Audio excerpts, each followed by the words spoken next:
अब चालू।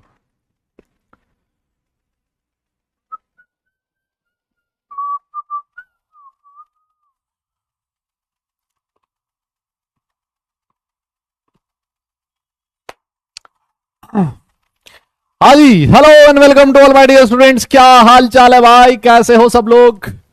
Very good evening to all of you. उम्मीद करता हूं सब लोग बहुत ही बढ़िया होंगे। एक बार फिर से आप सब लोगों का वेलकम करता हूं अर्जुना जेई 2025 बैच में। हम लोग अभी चैप्टर पढ़ रहे हैं, उसका नाम है classification of elements and periodicity in properties. आज इसका लेक्चर नंबर 5 करने वाले हैं। अगर ऑडियो और वीडियो क्लियर है तो एक बार फटाफट से थम्स अप कर दीजिए भैया। हाँ, फटाफट से थम्स अप कर दो कि सब कुछ एकदम मक्खन है सर।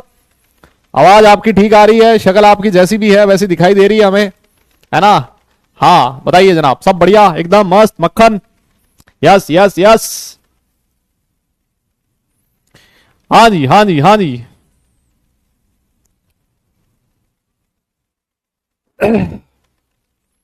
बोलो बोलो बोलो बोलो भाई, सब कुछ ठीक है ना?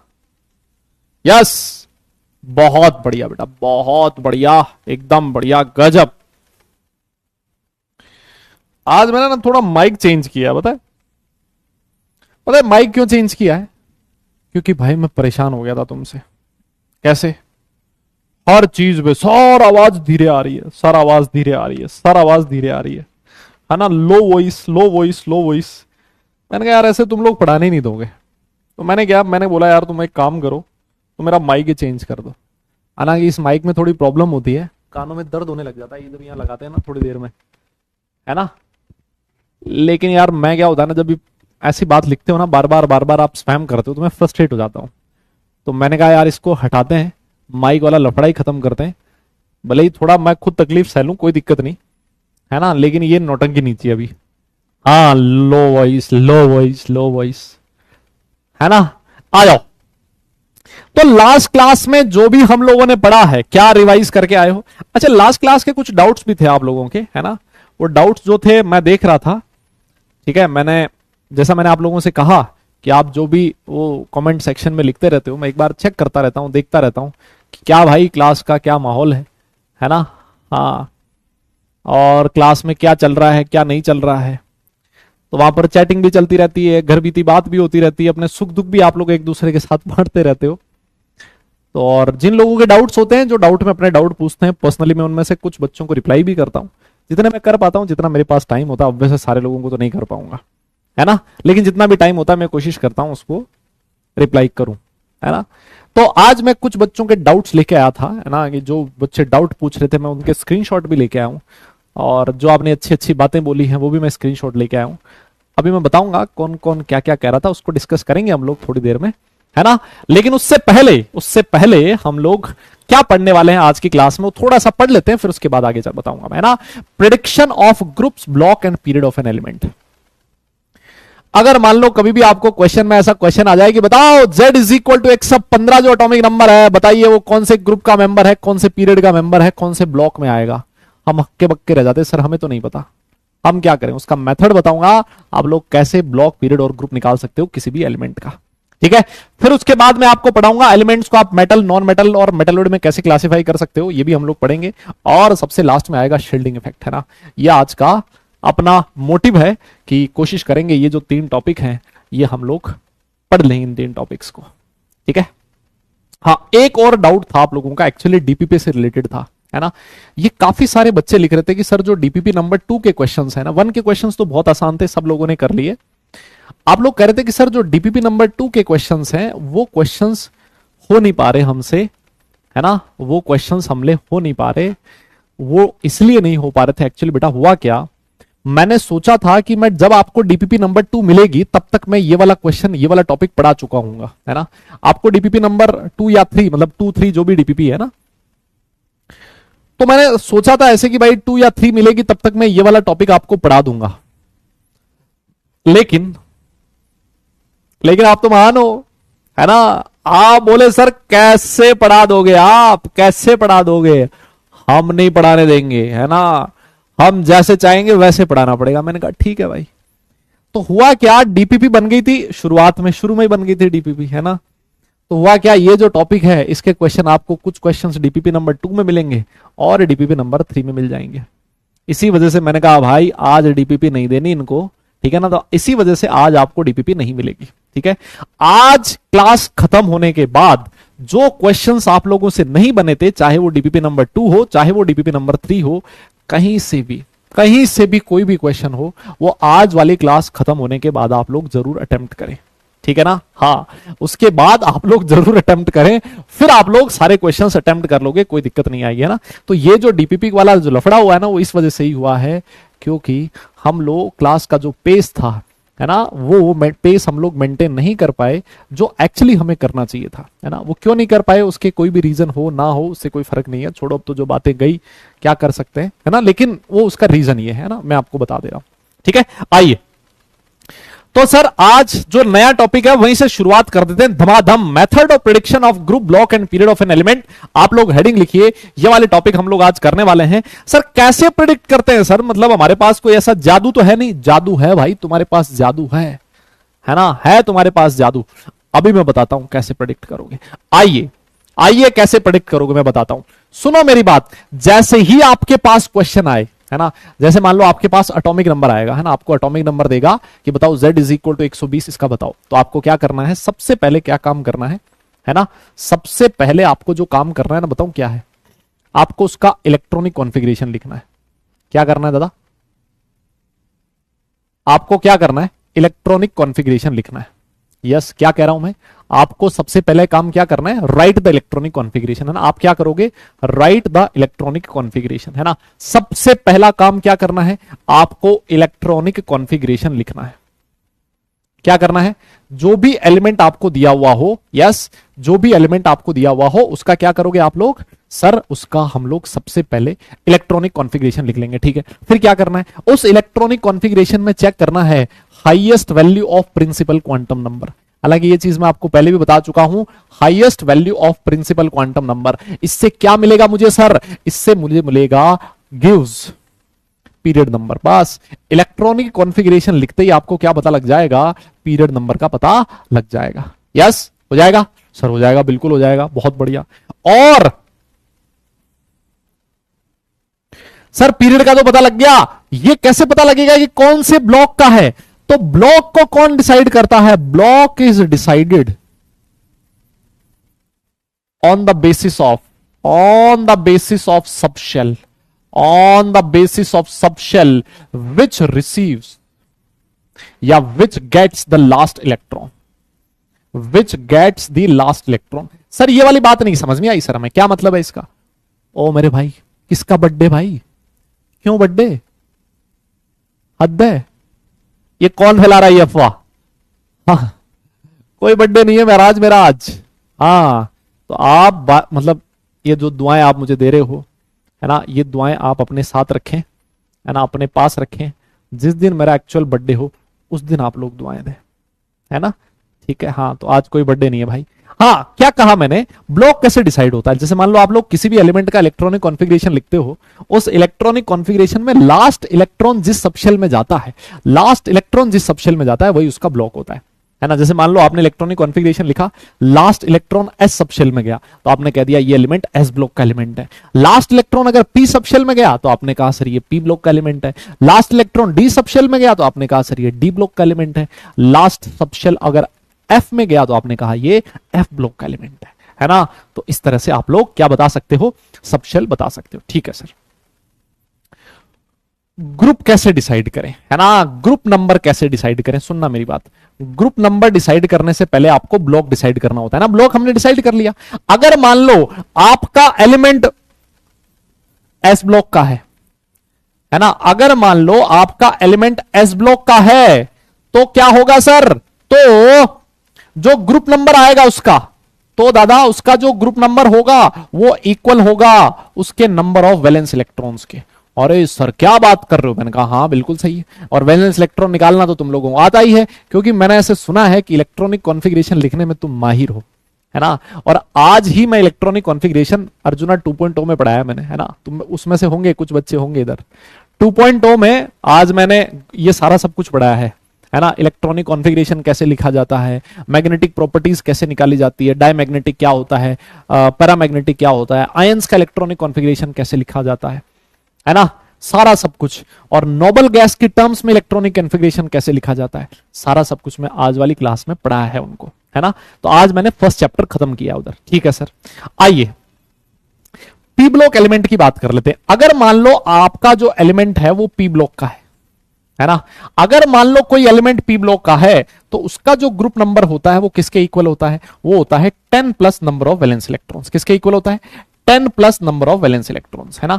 ये वैलेंस इलेक्ट्रॉन भी कैसे कैलकुलेट होते हैं, अनपेड इलेक्ट्रॉन कैसे कैलकुलेट किया जाता है, सब कुछ मैं वहां पढ़ा चुका हूं। Yes yes yes, done, all right. फिर उसके बाद अगर मान लो आपका एलिमेंट डी ब्लॉक का है ना। अगर मान लो आपका एलिमेंट कहां का है, डी ब्लॉक का है, तो भैया डी ब्लॉक का जो ग्रुप नंबर होगा ना, है ना, लिख लेना, अभी एग्जांपल दूंगा तो समझ में आएगा। वो होगा number of electrons in NS plus number of electrons in an minus 1d, है ना।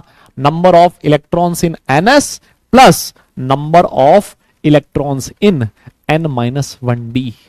यस यस, इस तरह से आप लोग क्या कर सकते हो, ग्रुप नंबर डिसाइड कर सकते हो, है ना। ये तो एक मेथड है जिससे आप लोग कर सकते हो। इसका मैं आपको शॉर्ट ट्रिक भी बताऊंगा, है ना, इसका मैं आपको शॉर्ट ट्रिक भी बताऊंगा, तो उससे कहानी आपको बढ़िया ढंग से समझ में आ जाएगी। ठीक है, नोट कर लो इसको, है ना। अब फिर इस पे क्वेश्चंस करेंगे ना तो सब कुछ समझ में आएगा, है ना। नोट हो जाए तो बेटा डन लिख देना, फिर आगे चलते हैं। ठीक है दादा, नोट हो जाए तो डन लिख देना, फिर हम लोग आगे चलेंगे भैया। हाँ फटाफट नोट कर लो।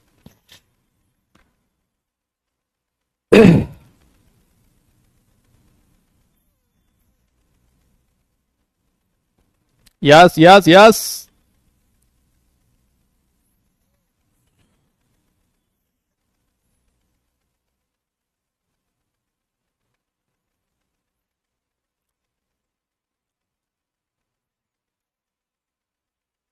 हो गया हो गया हो गया हो गया।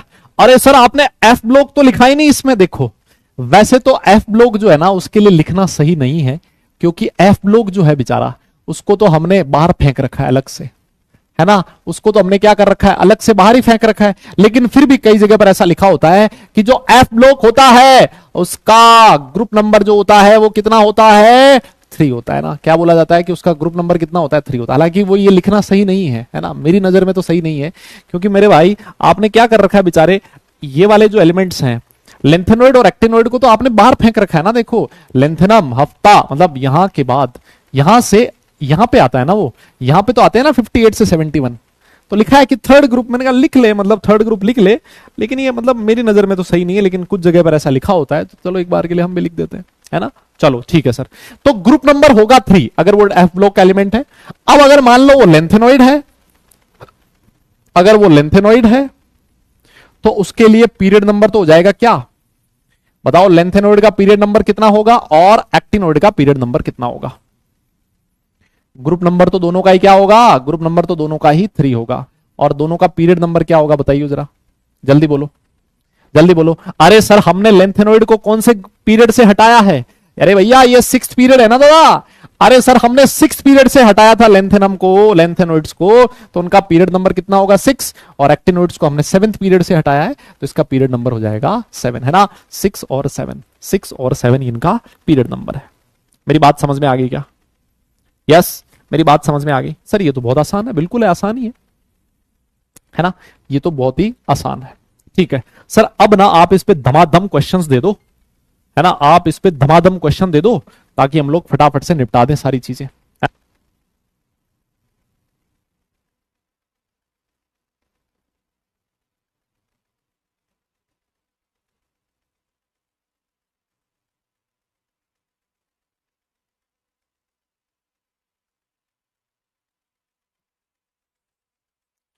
हाँ जी सर, इलेक्ट्रॉनिक कॉन्फ़िगरेशन दे दो आप, आओ जी इलेक्ट्रॉनिक, आपको एटॉमिक नंबर देते हैं ना।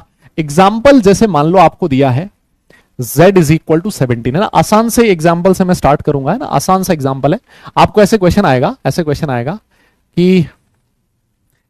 आएगा कि 17 एटॉमिक नंबर है, बताइए इसका पीरियड क्या होगा, ग्रुप क्या होगा और ब्लॉक क्या होगा ना, इस तरह से क्वेश्चन आएगा। ठीक है, आओ तो सर देखो सबसे पहले क्या करना है, इसका इलेक्ट्रॉनिक कॉन्फ़िगरेशन लिखना है। इलेक्ट्रॉनिक कॉन्फ़िगरेशन हम लोग इसका लिख सकते हैं 1s2 2s2, इलेक्ट्रॉनिक कॉन्फ़िगरेशन लिखना आता है, वापस नहीं बता रहा हूं मैं, 3s2 3p5। यस सबसे पहले प्रिंसिपल क्वांटम नंबर की हाईएस्ट वैल्यू कितनी है, दिख रही है आपको, 3 है ना। तो सर इसका पीरियड क्या हो जाएगा, जल्दी बताओ सर। प्रिंसिपल क्वांटम नंबर की हाईएस्ट वैल्यू पीरियड देती है 3 हो जाएगा। यस। अरे एक बात बताओ, ये कौन से ब्लॉक का एलिमेंट है सर? ब्लॉक डिसाइड होता है लास्ट इलेक्ट्रॉन कौन से सबशेल में जाता है ना। अरे सर लास्ट इलेक्ट्रॉन देखो किसमें फिल हुआ है, पी ब्लॉक में ना, पी सबशेल में ना। तो सर इसका ब्लॉक क्या हो जाएगा, पी ब्लॉक हो जाएगा। और पी ब्लॉक के लिए, यस, पी ब्लॉक के लिए जो ग्रुप नंबर होता है ना, पी ब्लॉक के लिए जो ग्रुप नंबर होता है वो होता है 10 प्लस वैलेंस इलेक्ट्रॉन्स। यही तो होता है 10 प्लस वैलेंस इलेक्ट्रॉन। अब मेरा आपसे क्वेश्चन है, बताइए इसके पास कितने वैलेंस इलेक्ट्रॉन्स हैं? यस यस, आप बताइए इसके पास कितने वैलेंस इलेक्ट्रॉन्स हैं, जल्दी बताइए इसके पास कितने वैलेंस इलेक्ट्रॉन्स हैं? यस यस यस, जल्दी बताइए इसके पास कितने वैलेंस इलेक्ट्रॉन्स हैं? कितने वैलेंस इलेक्ट्रॉन्स हैं, जल्दी बोलो। हाँ ये देखो बहुत सारे, मुझे पता था 5 भी बोलेंगे, कुछ लोग 7 भी बोलेंगे, है ना, 15 17 है ना, ये बोलोगे। अरे मेरे भाई वैलेंस शेल का मतलब होता है outer most shell, outer most shell. अरे महाराज आउटर मोस्ट शेल कौन सा है, n is equal to 3, n is equal to 3 is the outer most shell, है ना। तो 3 में s भी गिना जाएगा, p भी गिना जाएगा, 5 और 2 7। तो सर 7 वैलेंस इलेक्ट्रॉन्स हैं, इसका मतलब इसका ग्रुप नंबर क्या आ गया, 17 आ गया। मेरी बात समझ में आई क्या? Yes yes. तो ये पी ब्लॉक का एलिमेंट है और पी ब्लॉक के एलिमेंट के लिए इस तरह से ग्रुप नंबर आपको निकालना होता है, समझ गए? क्लियर है? ये एलिमेंट कौन सा है, क्लोरीन है ना भाई, ये एलिमेंट कौन सा है, क्लोरीन है। यस, 17 एटॉमिक नंबर मतलब क्लोरीन। क्लियर है, क्लियर है? यस ठीक है सर, ये तो समझ में आ गया बढ़िया ढंग से।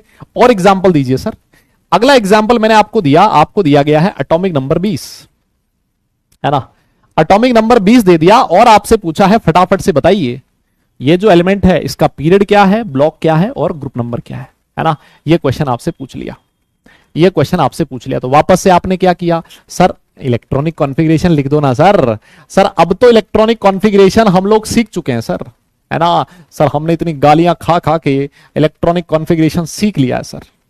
ये देखो 10 10 20 20 हो गए, ठीक है ठीक है ना। ये रो सर, यस। अरे सर बहुत बढ़िया। अब मुझे बताइए ये कौन से पीरियड का एलिमेंट है? अरे सर पीरियड कैसे डिसाइड होता है? पीरियड डिसाइड होता है प्रिंसिपल क्वांटम नंबर की हाईएस्ट वैल्यू से। अब प्रिंसिपल क्वांटम नंबर की हाईएस्ट वैल्यू देखो, यहां सबसे बड़ा नंबर कौन सा दिख रहा है, 4 दिख रहा है, तो ये 4th पीरियड का एलिमेंट हो गया। Yes.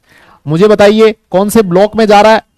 Sir last electron S subshell में जा रहा है ना, तो इसका मतलब ये एस ब्लॉक का एलिमेंट हो गया। और एस ब्लॉक एलिमेंट के लिए जो ग्रुप नंबर होता है, ग्रुप नंबर किसके बराबर होता है, नंबर ऑफ वैलेंस इलेक्ट्रॉन्स के बराबर। अरे कोई बोल ही नहीं रहा। ग्रुप नंबर किसके बराबर होता है, नंबर ऑफ वैलेंस इलेक्ट्रॉन्स के बराबर। वैलेंस इलेक्ट्रॉन कितने दिख रहे हैं? वैलेंस इलेक्ट्रॉन मतलब आउटर मोस्ट शेल में इलेक्ट्रॉन, और आउटर मोस्ट शेल में 2 इलेक्ट्रॉन है सर। इसका ग्रुप नंबर कितना हो जाएगा, 2 हो जाएगा महाराज। सर समझ में आ गया? नोट कर लिया हो तो डन लिखिएगा, समझ में आ गया है तो थम्स अप लिखिएगा। आगे चलेंगे फिर कुछ और एग्जांपल्स आपको देंगे। यस, कुछ और एग्जांपल्स आपको देंगे, कुछ और एग्जांपल्स आपको देंगे।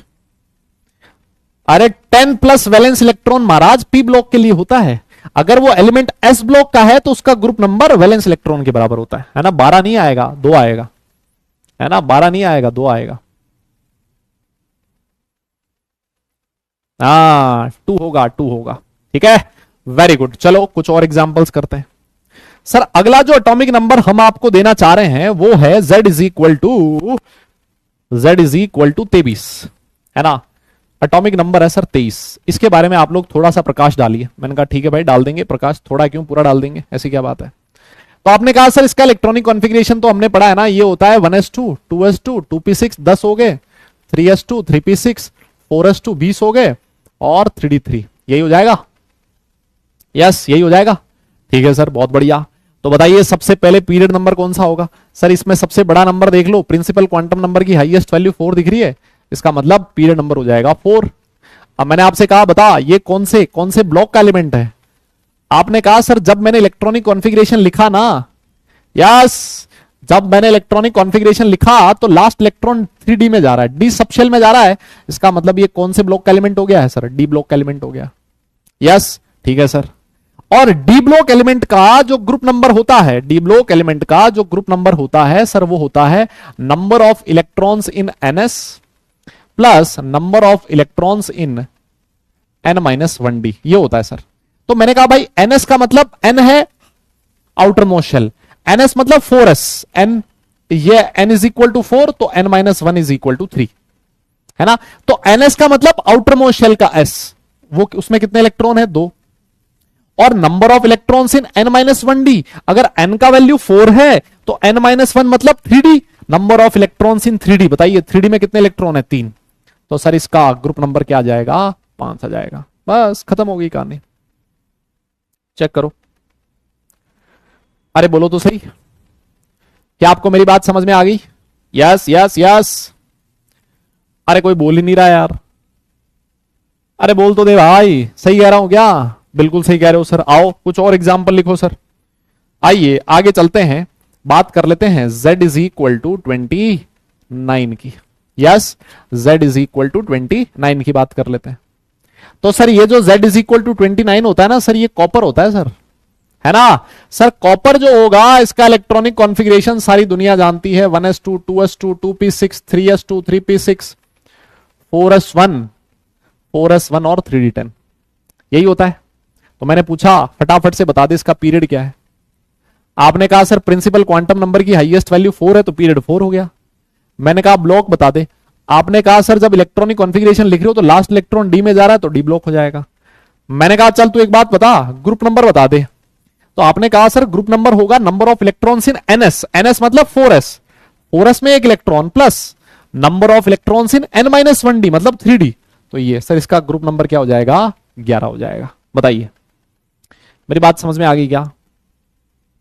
अरे भाई बोलना पड़ेगा यार, बिना बोले नहीं काम चलेगा। Yes yes yes yes, 11 11 11। अरे समझ में आ रहा है? नोट कर लिया हो तो डन लिखना भैया। यस, नोट कर लिया हो तो डन लिखिएगा। आगे चलेंगे फिर उसके बाद, है ना, फिर उसके बाद आगे चलेंगे।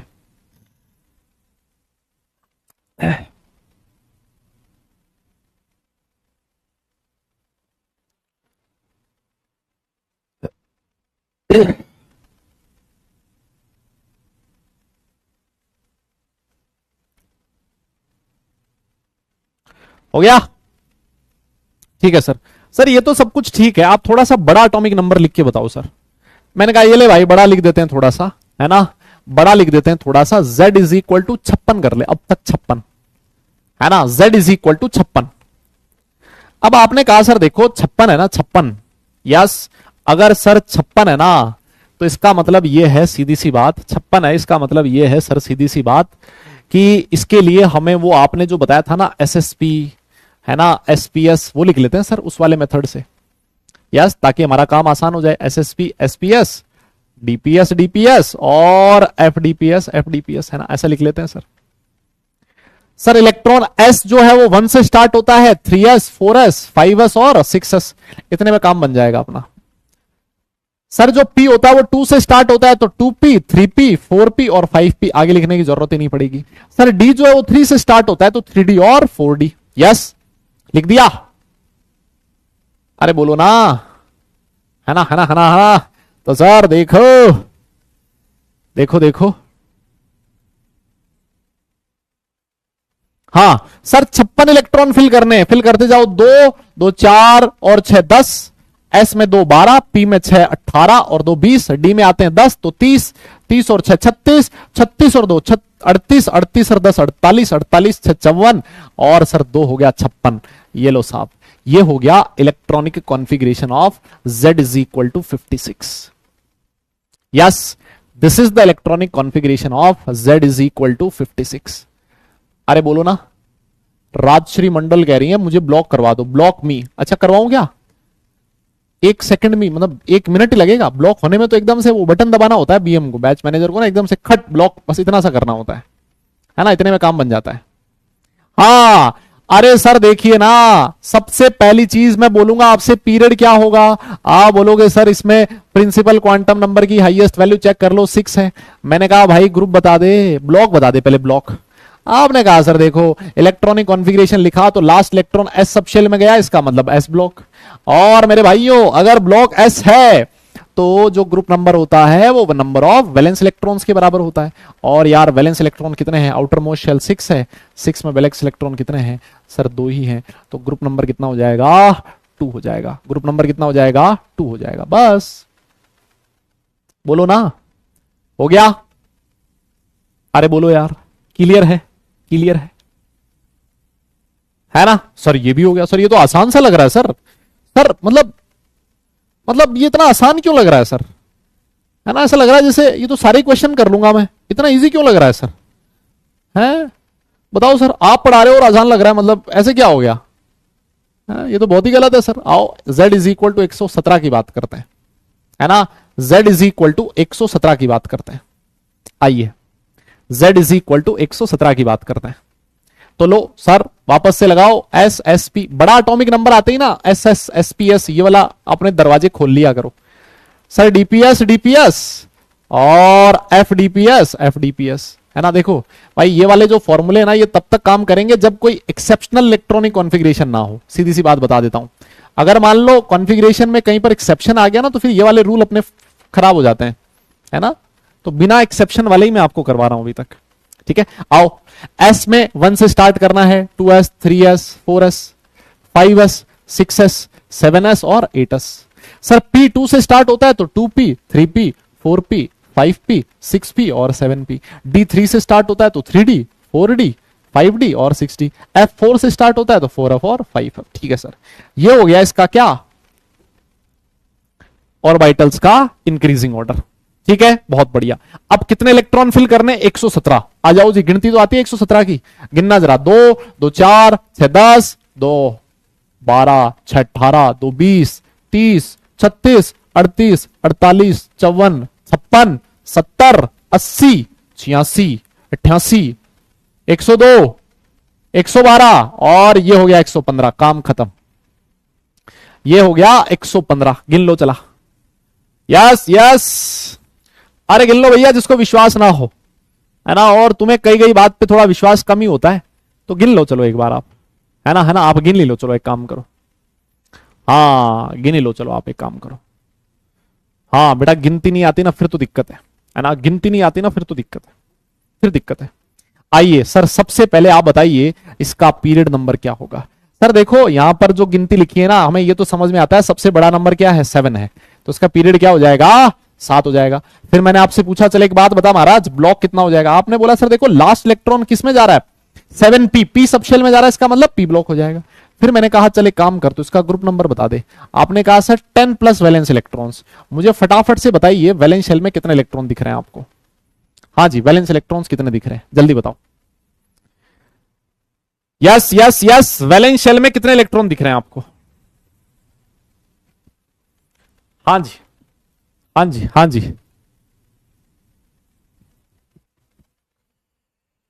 क्या हुआ, 117 नहीं हुआ क्या? अरे 17 नहीं हुआ?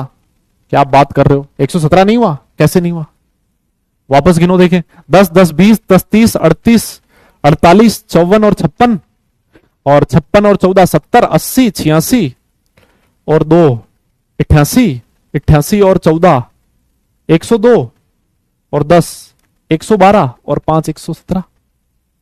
अबे कौन से स्कूल में पढ़े हो बे? हाँ 117 ही तो है। अरे सर वैलेंस इलेक्ट्रॉन्स कितने हैं यहाँ, 7 है सर, तो ग्रुप नंबर कितना हो जाएगा, 17 हो जाएगा, है ना? अब देखो यहां पर बहुत सारे लोग लटक गए होंगे, बहुत सारे लोग लटक गए होंगे, बोलो 7 कैसे हो गया, 7 कैसे हो गया? अरे महाराज इनका आउटर मोस्ट शेल कौन सा है, n is equal to 7 is the outer most shell. तो n इज इक्वल टू 7 में जितने भी इलेक्ट्रॉन है सारे गिनने हैं, 7s वाले भी गिनने हैं और 7p वाले भी गिनने हैं। अच्छा सर ऐसा है क्या? तो 7s में 2 इलेक्ट्रॉन है, 7p में 5 इलेक्ट्रॉन है, 7 और 5 और 2 हो गए 7, है ना? तो वैलेंस इलेक्ट्रॉन 7 हो गए। बताओ गिनती नहीं आती 117 तक की, है ना? गिनती नहीं आती 117 तक की, फिर बोलते हो सर आपसे पढ़ के मजा नहीं आ रहा, है ना? है ना सर, आप जो पढ़ाते हो हमें समझ नहीं आ रहा सर, है ना? अबे समझ आएगा कहां से, साला तुम 117 नहीं गिन पाते हो, फिर तुम बोल रहे हो तुम्हें ये नहीं समझ में आ रहा है। बताओ समझ में आ गया ना भाई, अब तो समझ में आ गया? अरे हाँ ना बोल दे, अब मैं तुम्हें एक बात बताऊं, जो भी समझदार बच्चा होगा ना, है ना, जो समझदार होगा और जो ईमानदारी से पढ़ाई कर रहा होगा ना, वो ये सब कुछ करेगा ही नहीं, वो इस नौटंकी में पड़ेगा ही नहीं, वो बिना पेन चलाए, बिजली गिरी है भाई बहुत जोर से, हाँ, जो अच्छा समझदार बालक होगा वो बिना पेन चलाए क्वेश्चन करेगा, वो पेन ही नहीं चलाएगा, वो ये सब कुछ करेगा ही नहीं, वो करेगा ही नहीं ऐसा। तो सर वो कैसे करेगा, मैं आपको बताता हूं कैसे करेगा, शॉर्टकट बता रहा हूं, है ना, समझ में आ जाए तो थैंक यू बाद में बोल देना, तुम्हारी मर्जी है, ना भी बोलो तो कोई बात नहीं। देखो आपको पता है कि अगर मैं ग्रुप 18 की बात करूं, है ना, ग्रुप 18 में कौन कौन से एलिमेंट आते हैं, हिना, नेहा और करीना जीते रहे, है ना, यस। सर इनका एटॉमिक नंबर क्या क्या होता था, सर एटॉमिक नंबर तो हमें याद है, इसका एटॉमिक नंबर 2 होता था, सर ये 10 होता था, सर ये 18 होता था, फिर से 18 जोड़ दो तो 36 आ जाता था, फिर से 18 जोड़ दो तो 54 आ जाता था, सर फिर से 32 जोड़ दो तो 86 हो जाता था, और फिर से 32 जोड़ दो तो सर यहां कितना हो जाता था, 118 हो जाता था। बस काम खत्म हो गया। ये चीज आपको पता होनी जरूरी थी, है ना। ये सर आपको आपने पहले ही बता दिया था, हाँ बिल्कुल बता दिया था, है ना, नहीं बताया और जिसको नहीं पता है अपनी कॉपी पीछे उठा के देख ले, ये बता रखा है पहले, ठीक है। अच्छा सर, सर देखो जो हीलियम था ना, ये हीलियम फर्स्ट पीरियड का था, ये फर्स्ट पीरियड में आता था, है ना सर, ये सेकंड पीरियड में आता था, ये थर्ड पीरियड का एलिमेंट था सर, ये फोर्थ पीरियड में आता है, ये फिफ्थ पीरियड के लास्ट में, ये सिक्स्थ पीरियड के लास्ट में, और ये सेवंथ पीरियड के लास्ट में, है ना, 17th नहीं, सेवंथ पीरियड के लास्ट में। अब सुनना मेरी बात, सबसे पहला जो आपको क्वेश्चन दिया गया था वो था z इज इक्वल टू 17 बताओ, है ना, 17 बताओ। अब देखो 17, आप बोलोगे सर नोबल गैस आती है 18, ये रही नोबल गैस, कहां आती है 18, और नोबल गैस कौन से ग्रुप में है, 18 ग्रुप में, तो जस्ट पहले कौन आएगा, z इज इक्वल टू 17, ये लो z इज इक्वल टू 17, अगर ये ग्रुप नंबर 18 है तो ये ग्रुप नंबर क्या हो गया, 17 हो गया, बोलो तो सही। तो सर ये रहा 17, ग्रुप नंबर 17, और कौन से ब्लॉक का एलिमेंट हो गया, ये तो ऑब्वियस ही बात है, ग्रुप नंबर 17 तो पी ब्लॉक ही होता है, 13 से लेकर 18 तक पी ब्लॉक का एलिमेंट हो गया, और कौन से पीरियड का एलिमेंट है, थर्ड पीरियड का। पेन भी नहीं चलाना, पेन भी नहीं चलाना, खत्म हो गया क्वेश्चन, बिना पेन चलाए क्वेश्चन खत्म हो गया। यस, और देखो सर एक और दिया था आपने, एक दिया था महाराज 20 दिया था, दूसरा देखो 20, आओ 20 वाला भी दिखाता हूं, सुनो मेरी बात, है ना, यह है 18 है थर्ड पीरियड में, तो यहां पर आएगा 19, फोर्थ पीरियड में यहां पर आएगा z इज इक्वल टू 19 और z इज इक्वल टू 20। और ये सर पी ब्लॉक के बाद में स्टार्ट क्या होता है, this is group number 1, this is group number 2, और ये सर इसका मतलब जो 20 वाला ग्रुप है, 20 वाला जो एटॉमिक नंबर z 20 वाला है, वो कौन से ग्रुप में है, वो सर ग्रुप नंबर 2 में है, और कौन से पीरियड में आ रहा, देखो 18 तक थर्ड पीरियड में आता है, तो 36 तक फोर्थ पीरियड में आएगा, ये लो। और ग्रुप 1 और ग्रुप 2 कौन से ब्लॉक का एलिमेंट होता है, एस ब्लॉक का एलिमेंट होता है, खत्म। देखो पेन भी नहीं उठाना, बिना पेन चलाए क्वेश्चन सॉल्व कर लिया।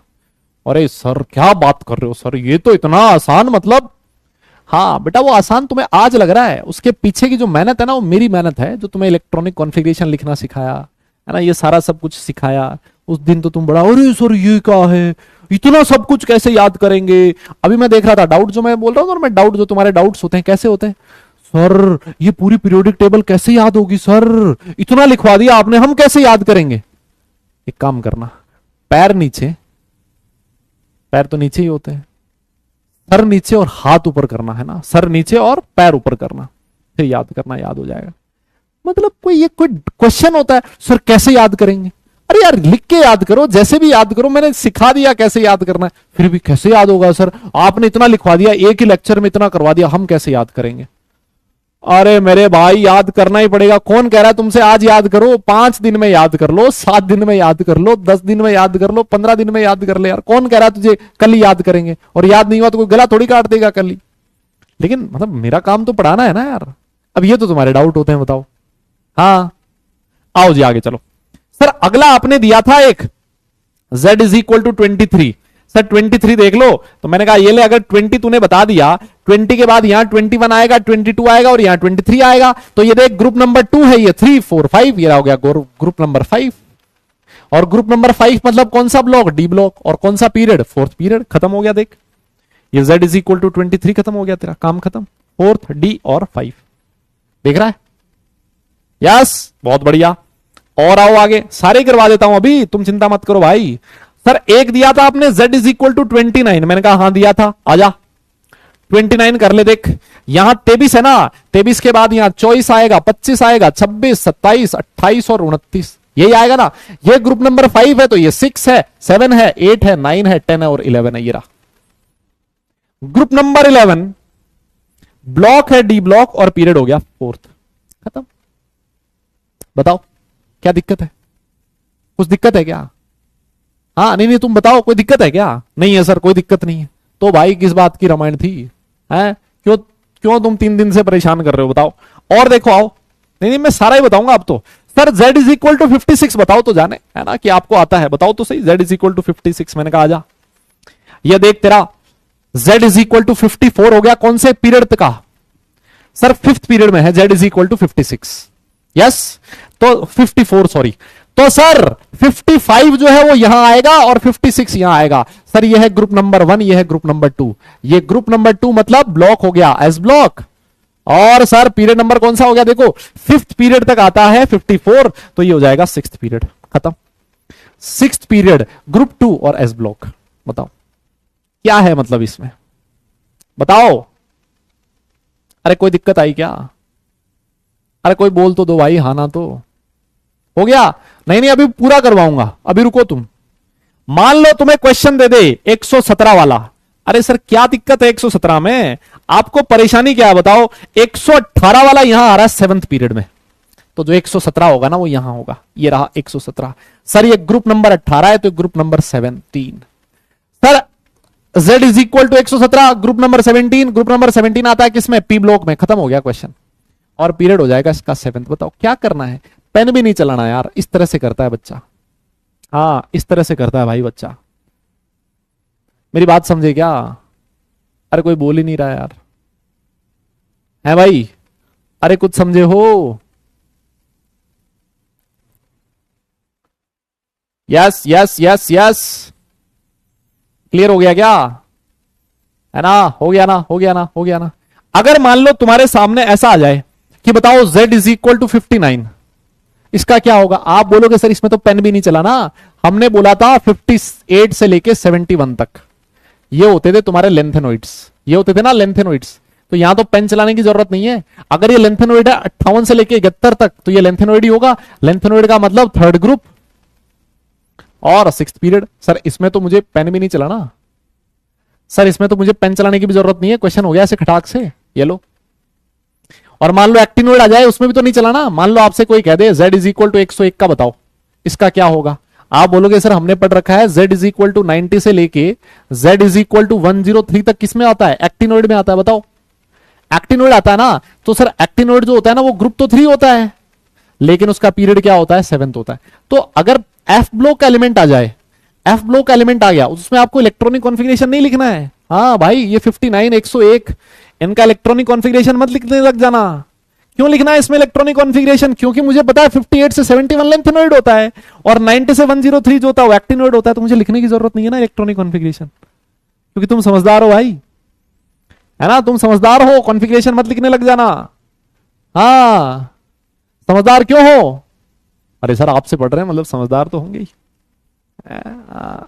समझ गए? पक्का? बहुत बढ़िया। इतना नोट करो, डन लिखो, फिर उसके बाद मैं आपको कुछ क्वेश्चंस करवाता हूं, है ना? अब मैं आपको कुछ क्वेश्चंस करवाता हूं जो जेई में प्रीवियस ईयर्स में पूछे गए, है ना? और उन प्रीवियस ईयर्स वालों को ऐसे चुटकी में करेंगे, ऐसे चुटकियों में, है ना? जो पिछले साल जेई ने पूछे ना उनको ऐसे निपटाएंगे ना अभी हम लोग, समझ भी नहीं आएगा कैसे हो गया क्वेश्चन। यस अब देखो इसी वजह से देखो हर चीज का ना एक मोटिव होता है, हर चीज का एक मोटिव होता है, कौन सी चीज कहां करवानी होती है। उस दिन जो मैं तुम्हारे सामने पूरी पीरियोडिक टेबल बना के उसमें एटॉमिक नंबर लिखता जा रहा था, यहां से यहां तक इसमें आएगा, यहां से यहां तक इसमें आएगा, यहां से यहां तक इसमें आएगा, उस दिन मुझे पता है तुम लोगों को लग रहा होगा कि यार ये सब कुछ आज ही करवा देंगे तो आगे क्या पढ़ाएंगे? और इतना कॉम्प्लेक्स क्यों कर रहे हैं? कॉम्प्लेक्स नहीं था वो उसकी रिक्वायरमेंट थी यार, है ना। लेकिन आज ये जो चीज तुम्हें लग रही है ना कि ये आसान है, ये मेहनत पिछले 2-3 लेक्चर की है, इसलिए आज आसान लग रहा है ना। वहां पर मैं चिन्नू चिन्नू सा छोटा छोटा सा जो एनसीईआरटी में लिखा है ना, वो करके निकल जाता ना वहां से, तो उस दिन आज यहां फंसते, यहां नहीं फंसते तो कल फंसते, कल नहीं फंसते तो जिस दिन एग्जाम होता उस दिन फंसते, है ना कहीं तो फंसना पड़ता। तो ये मत भागो कि ये मत बोलो कि ये मुश्किल है, मुश्किल कुछ नहीं होता। आप ये सोचो this is the requirement of this exam, ये जेई का रिक्वायरमेंट है, इसलिए आपको ये चीज करवाई जा रही है ना। ये तो सर मुश्किल है, इतना करवा दिया, कैसे होगा? कैसे होगा मतलब, आओ क्वेश्चन करो देखिए कैसे होगा। ये लो, ये क्वेश्चन है तुम्हारे सामने, यस ये वाला क्वेश्चन करो देखे। सर कौन से साल में पूछा गया? 2024 में आया, इसी साल इसी साल आया, करके बताओ। नहीं तुम करके बताओ, 2024 में आया इसी साल।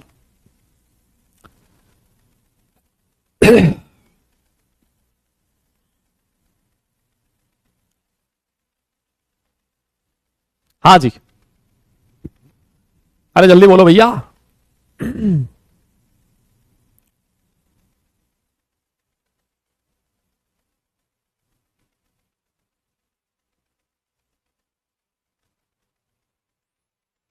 यस यस यस हो गया, दे दे पोल दे दे सर, पोल दे दो सर। हाँ सर पोल दे दो सर, एक बार के लिए पोल दे दो सर इसका। लो जी पोल तुम्हारी स्क्रीन पर है, पोल मैंने डाल दिया तुम्हारी स्क्रीन पर, बताओ देखे। पोल मैंने डाल दिया है तुम्हारी स्क्रीन पर, पोल मैंने डाल दिया है तुम्हारी स्क्रीन पर है, खटाखट निपटा दो इसको।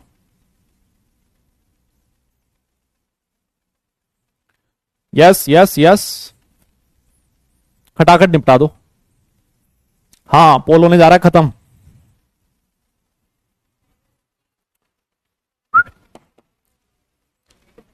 नॉर्मल ही देना।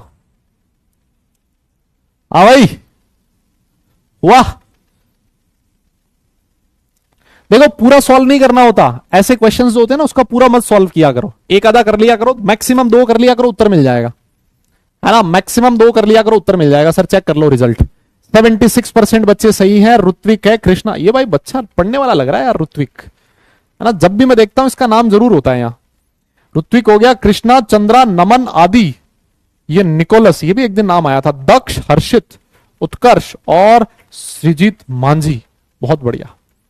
अरे सर देखो ना 37 तो अभी आपने बताया था, 37 तो एस ब्लॉक का एलिमेंट होता है, अभी थोड़ी देर पहले इलेक्ट्रॉनिक कॉन्फ़िगरेशन लिखा था 38 का। सर 36 जो होता है ना नोबल गैस होती है, सर 36 जो होता है ना नोबल गैस होती है, तो 37 ऑब्वियस है, नोबल गैस से आगे वाले में कौन आएगा? एस ब्लॉक आएगा। और ग्रुप भी पूछता ना तो ग्रुप 1 लिख देते आप।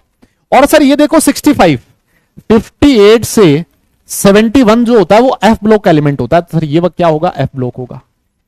ए जो है वो एस के साथ मैच हो रहा है, डी जो है वो थर्ड के साथ मैच हो रहा है, ए एस के साथ, ए फर्स्ट के साथ, ये लो कुछ आगे सॉल्व भी नहीं करना था भाई, ए 1 के साथ मैच हो रहा है, क्वेश्चन खत्म हो गया। और नहीं, ए जो है फोर्थ के साथ मैच हो रहा है, फोर्थ के साथ, और डी जो है वो थर्ड के साथ, डी जो है वो थर्ड के साथ, एक ही ऑप्शन है और वो कौन सा है? ऑप्शन नंबर डी है। कौन सा है? ऑप्शन नंबर डी है। मेरी बात समझ गए क्या? यस यस यस बहुत बढ़िया सर, आगे बढ़िए, नेक्स्ट क्वेश्चन करते हैं। अगला क्वेश्चन आपकी स्क्रीन पर है और यह क्वेश्चन 2019 जेईई मेंस में पूछा गया, इसका भी आपको पोल मिलेगा, है ना, इसका भी मैं पोल दूंगा अभी थोड़ी देर में। हाँ हाँ हाँ बताओ, the element with Z is equal to 120 जो अभी नहीं डिस्कवर हुआ है, कह रहा है नॉट येट डिस्कवर्ड, है ना, अभी डिस्कवर नहीं हुआ है, उसका क्या होगा? वो एक इनर ट्रांजिशन मेटल होगा, अल्कलाइन अर्थ मेटल होगा, अल्कली मेटल होगा, या फिर ट्रांजिशन मेटल होगा, है ना। इसका तो सीधा सीधा सा पोल बनता है, सीधा पोल बनता है भाई, सीधा। हाँ जल्दी बताओ, कुछ सोचना ही नहीं है मुझे इसमें, इस क्वेश्चन को मैं 3 सेकंड में निपटा दूंगा, 3 सेकंड लगेंगे मुझे।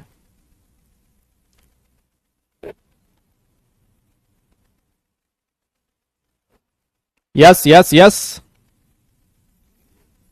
3 सेकंड का क्वेश्चन है भाई ये, बताओ।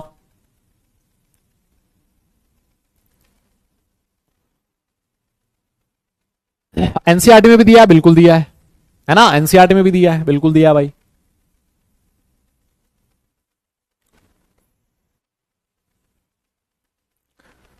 बहुत बढ़िया सर, बहुत बढ़िया। चेक कर लेते हैं रिजल्ट। 75% बच्चे हैं। अनिक, कृष्णा, आयुष, जय, अभिनव, नमन, कुलदीप, उत्कर्ष, दक्ष और अक्षत, ये टॉप 10 बच्चे हैं। Very good. अरे सर आपने अभी बताया था, देखो z इज इक्वल टू 118 जो होता है ना, वो ग्रुप नंबर 18 में आता है ना, सबसे लास्ट में आता है z इज इक्वल टू 118। तो 119 जो होगा वो यहां आएगा ग्रुप नंबर 1 में, और 120 जो होगा वो आएगा ग्रुप नंबर 2 में। सर ग्रुप नंबर 2 जो होता है उसमें बेरिलियम को छोड़ के बाकी मेटल्स को हम लोग क्या कहते हैं? अल्कलाइन अर्थ मेटल्स कहते हैं। यस। इनर ट्रांजिशन मेटल नहीं पता? अबे बताया तो था। इनर ट्रांजिशन एलिमेंट का मतलब क्या होता है? एफ ब्लॉक के एलिमेंट्स, है ना। एफ ब्लॉक एलिमेंट्स को हम लोग क्या कहते थे महाराज? इनर ट्रांजिशन एलिमेंट बोलते थे। अरे हाँ ना बोलना यार, कोई बोल ही नहीं रहा, बताओ सही है क्या? ठीक है सर, ये भी समझ में आ गया। सर और करवाओ सर, ऐसे क्वेश्चन मजा सा आ रहा है सर आज। आइए आइए आगे बढ़ते हैं नेक्स्ट क्वेश्चन की तरफ। देखिए ये क्वेश्चन 2020 का क्वेश्चन है। कहता है the elements with atomic number 101 and 104 belongs to respectively. हाँ कहता है, थोड़ा सा दिमाग लगाइयो, इसमें भी पेन नहीं चलाना। पेन चलाने की जरूरत ही नहीं है भाई, पेन नहीं चलाना, बिना पेन चलाए क्वेश्चन हो जाएगा।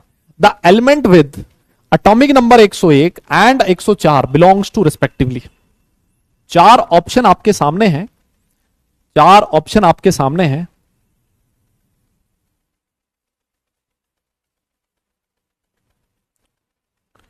और मेरे हिसाब से इसका पोल दे देना चाहिए, बस इतना ही है। इस क्वेश्चन को इतनी अहमियत देंगे, इससे ज्यादा औकात नहीं इस क्वेश्चन की, इतनी अहमियत है इसकी। हाँ इतनी अहमियत है भाई इसकी, बस जितना अहमियत है इस क्वेश्चन का उतना टाइम दे दिया मैंने।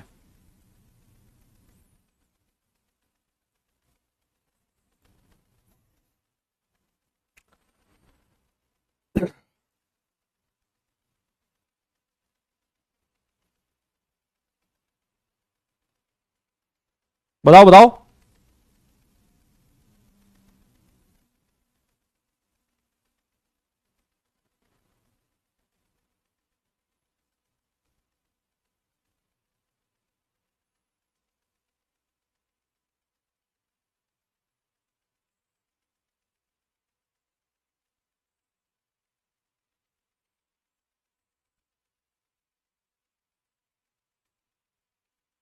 हो गया क्या?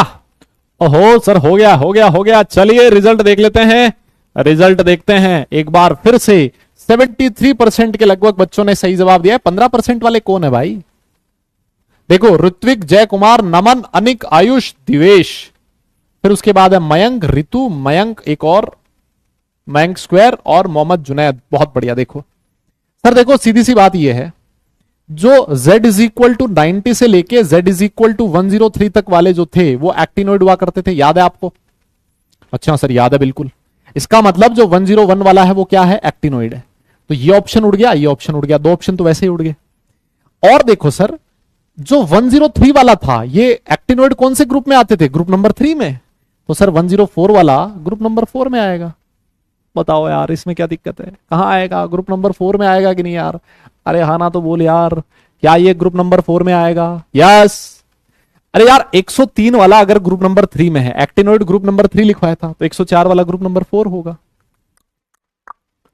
अरे समझ में आ रही है क्या बात? यस बहुत बढ़िया सर। हाँ सर बिल्कुल आ रहा है सर, आगे और बढ़ो। अब मुझे एक बात बताओ, अब मैं कुछ क्वेश्चन आपको होमवर्क में दे दूं तो कोई दिक्कत है क्या? चलो कर ही लेते हैं इस क्वेश्चन को भी, इस क्वेश्चन को भी कर ही लेते हैं। चलो आइए, ये क्वेश्चन 2021 में पूछा गया है। Outer most electronic configuration of a group 13 element. Group 13 का जो एक एलिमेंट है उसका आउटर मोस्ट शेल का इलेक्ट्रॉनिक कॉन्फ़िगरेशन दे रखा है 4:4p1। The electronic configuration of an element of p block period number 5 placed diagonally to element E. इसके जो डायगोनली एलिमेंट होगा उसका क्या होगा? हाँ ये बताओ आप तो, उसके जो डायगोनली एलिमेंट है उसका क्या होगा इलेक्ट्रॉनिक कॉन्फ़िगरेशन? हाँ हाँ हाँ बताओ बताओ। दे दे होमवर्क, दे दे होमवर्क, दे दे पक्का। चलो ठीक है सर पक्का देते हैं, है ना। ये एक बार करना जरा, इसको होमवर्क में करना, ये बहुत आसान आसान से क्वेश्चन है यार। ये वाला भी कर लेना, चलो पक्का ये भी कर लेना। ठीक है सर, ये भी हो जाएगा, ये भी हो जाएगा सर, है ना सर। ये बहुत बढ़िया है सर, ये बहुत बढ़िया है sir. Done, very good very good, बहुत बढ़िया बहुत बढ़िया। तो आइए सर,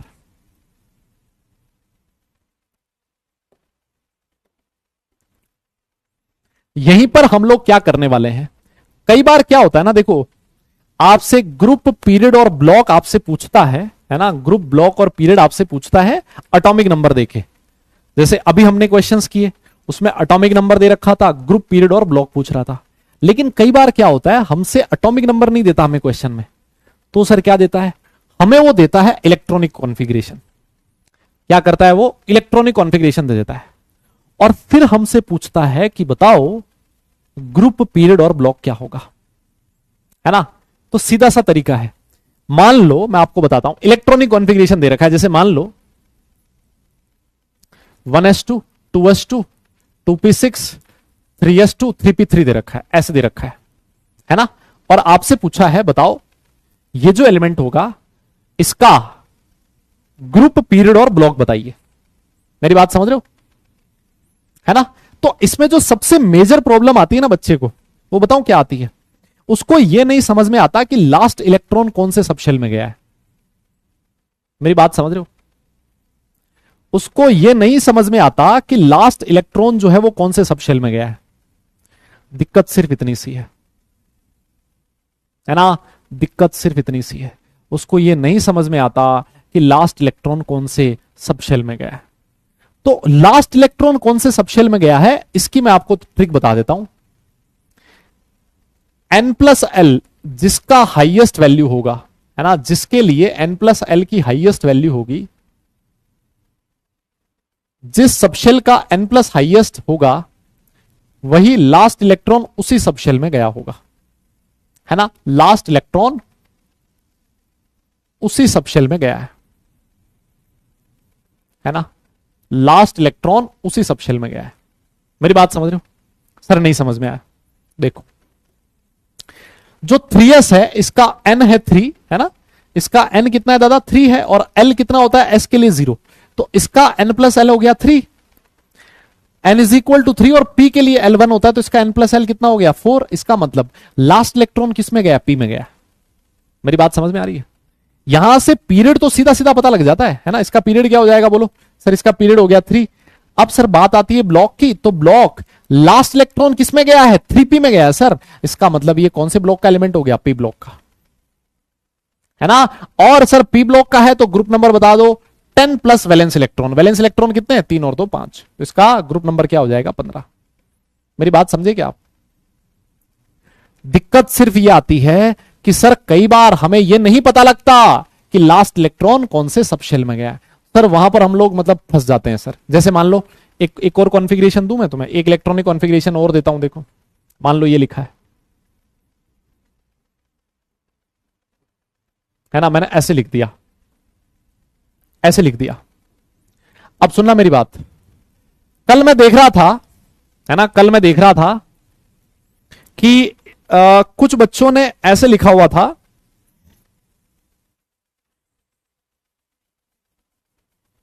कुछ बच्चों ने मतलब ये डाउट पूछा था कि सर आपने AR3D5 4s1 कई जगह आपने लिख दिया AR4s2 3D5, सर दोनों में से कौन सा सही है, दोनों में से कौन सा सही है।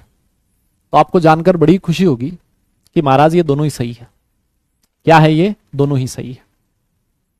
यस ये क्या है दादा, दोनों ही सही है। इस बात को आप लोग ध्यान में रखें।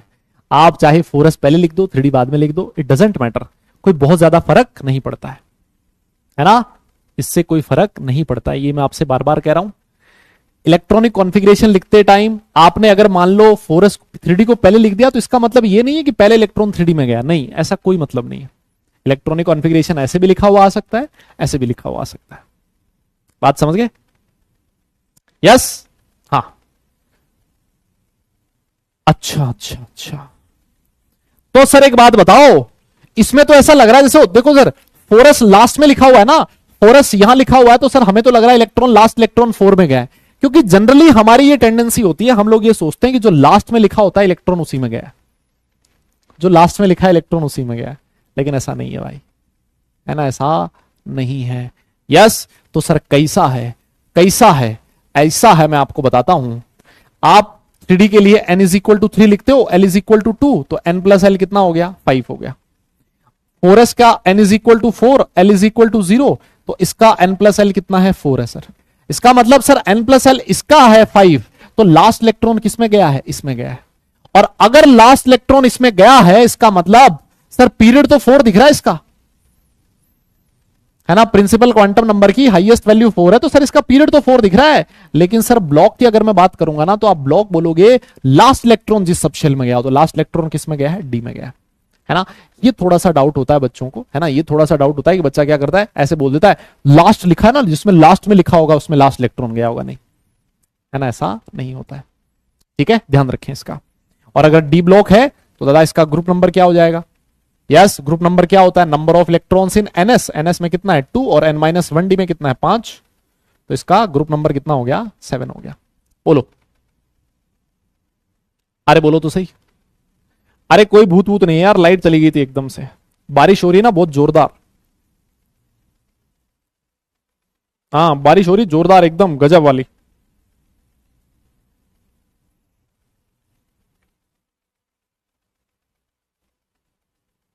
यस, समझ में आ गई बात? All right. अब ग्रुप नंबर 7 है, डी ब्लॉक का एलिमेंट है, 17 नहीं है। हाँ 17 नहीं है, 7 है, 7 है ना। चलो आओ एक और कॉन्फ़िगरेशन करते हैं। ये वाला बताओ, देखें इसका बताओ। जिनन 5d1 6s2। हाँ ये कैलकुलेट करके बताओ सब कुछ, इसका सारा सब कुछ कैलकुलेट करके बताओ जल्दी से, है ना। इसका सारा सब कुछ कैलकुलेट करके बताओ।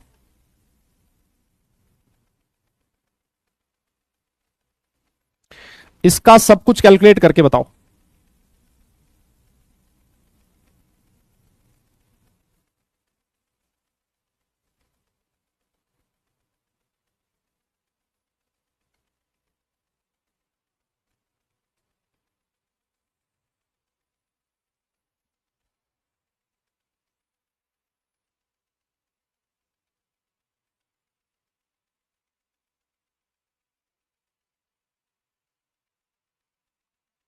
हाँ जी फटाफट बताइए।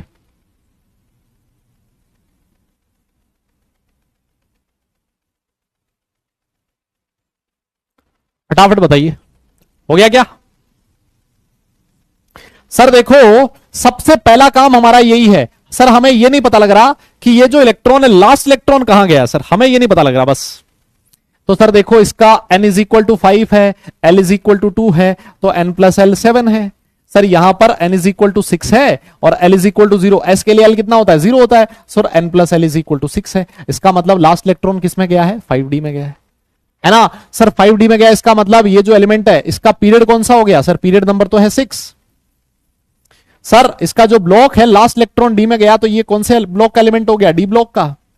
और सर इसका ग्रुप नंबर क्या हो जाएगा? ग्रुप नंबर क्या होता है? Number of electrons in NS. NS मतलब 6s, number of electrons in n-1d मतलब 5d।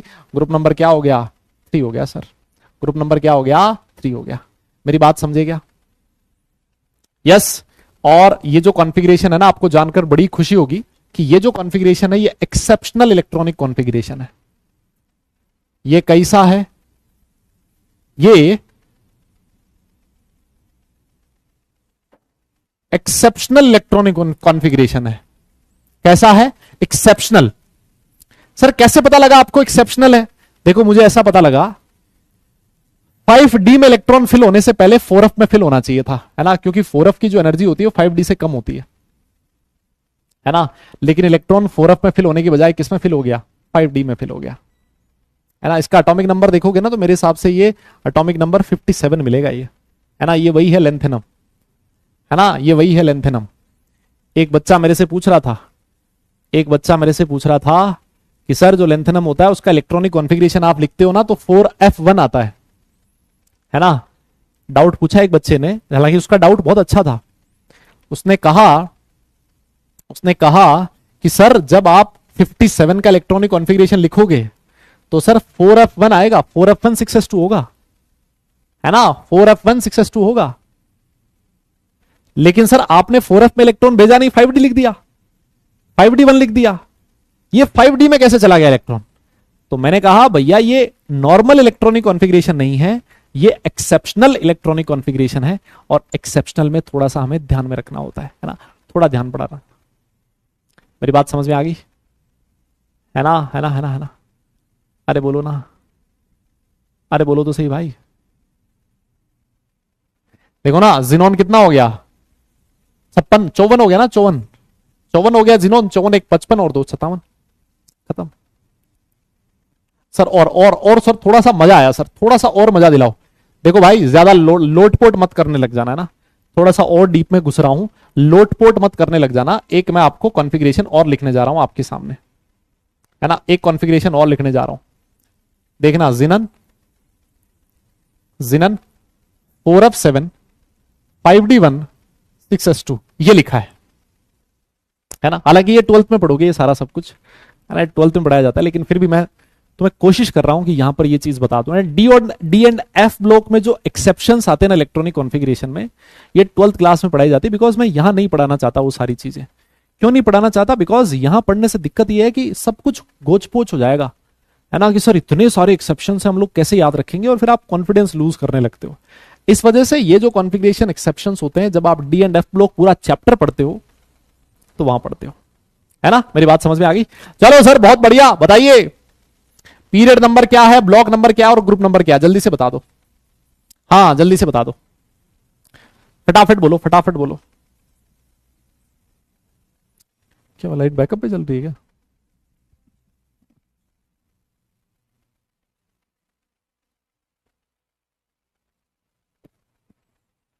यस यस, अरे बोलो मुन्ना, हुआ क्या? हुआ हुआ, हाँ सर, आओ आओ आओ आओ। सर देखते हैं, अभी देख लेते हैं। सर अभी तक हम लोग जो पढ़ते आए ना उसके अकॉर्डिंग मैं करने जा रहा हूं। मैंने कहा ठीक है कर ले। बोला सर देखो इसका n इज इक्वल टू 4 होता है, मैंने कहा हाँ। f के लिए l इज इक्वल टू 3 होता है, मैंने कहा हाँ। तो मैंने कहा n प्लस एल कितना हो जाएगा? 7 होता है, मैंने कहा हाँ। सर 5d जो होता है ना इसका n इज इक्वल टू 5 है, बिल्कुल। l इज इक्वल टू 1 नहीं 2 है। n plus L is equal to 7, मैंने कहा हाँ। सर यहां देखो n इज इक्वल टू 6 है, मैंने कहा हाँ। l 0 है, मैंने कहा हाँ। n प्लस एल 6 है, मैंने कहा हाँ।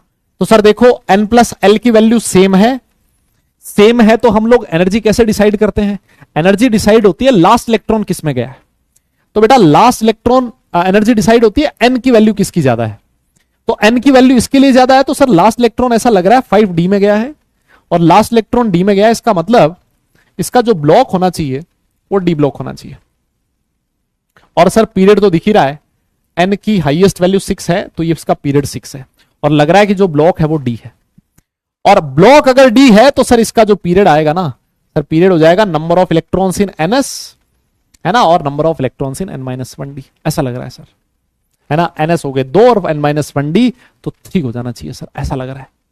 मैंने कहा भाई ये तू बात जो कह रहा है ना वो सरासर गलत है, ये जो तू कह रहा है ये बिल्कुल सरासर गलत है। ये डी ब्लॉक का एलिमेंट नहीं है, ये एफ ब्लॉक का एलिमेंट है ना। इसका ब्लॉक डी नहीं है, ये कौन से ब्लॉक का एलिमेंट है? एफ ब्लॉक का एलिमेंट। अरे सर ये कैसे पता लगा आपको? मैंने कहा बताऊं कैसे पता लगा। देख इसका एटॉमिक नंबर जोड़ कितना आ रहा है सर, ये हो गया 56, 56 में सर 7 जोड़ना जरा 63, 64, और ये हो गया सर 66। और मैंने आपको बताया था z इज इक्वल टू 58 से लेके z इज इक्वल टू 71 जो होता है ना, ये होते हैं आपके एक्टिनोइड्स। याद आया? हाँ सर। तो सर अगर 66 एटॉमिक नंबर है तो ये एफ ब्लॉक का एलिमेंट होना चाहिए, और इसका जो ग्रुप होना चाहिए वो 3 होना चाहिए। ग्रुप तो आपने सही निकाला 3, लेकिन लफड़ा हो गया। अरे बोले बोले बोलो, समझे क्या? हाँ हाँ हाँ हाँ, 54 और 7, अच्छा और 64 हुआ क्या? अरे 56 नहीं। अरे सर क्या कर रहे हो, मतलब आप क्या कर रहे हो सर, बताओ भाई। मतलब ठीक है गलती हो जाती है इंसान से, जान ले लोगे अब।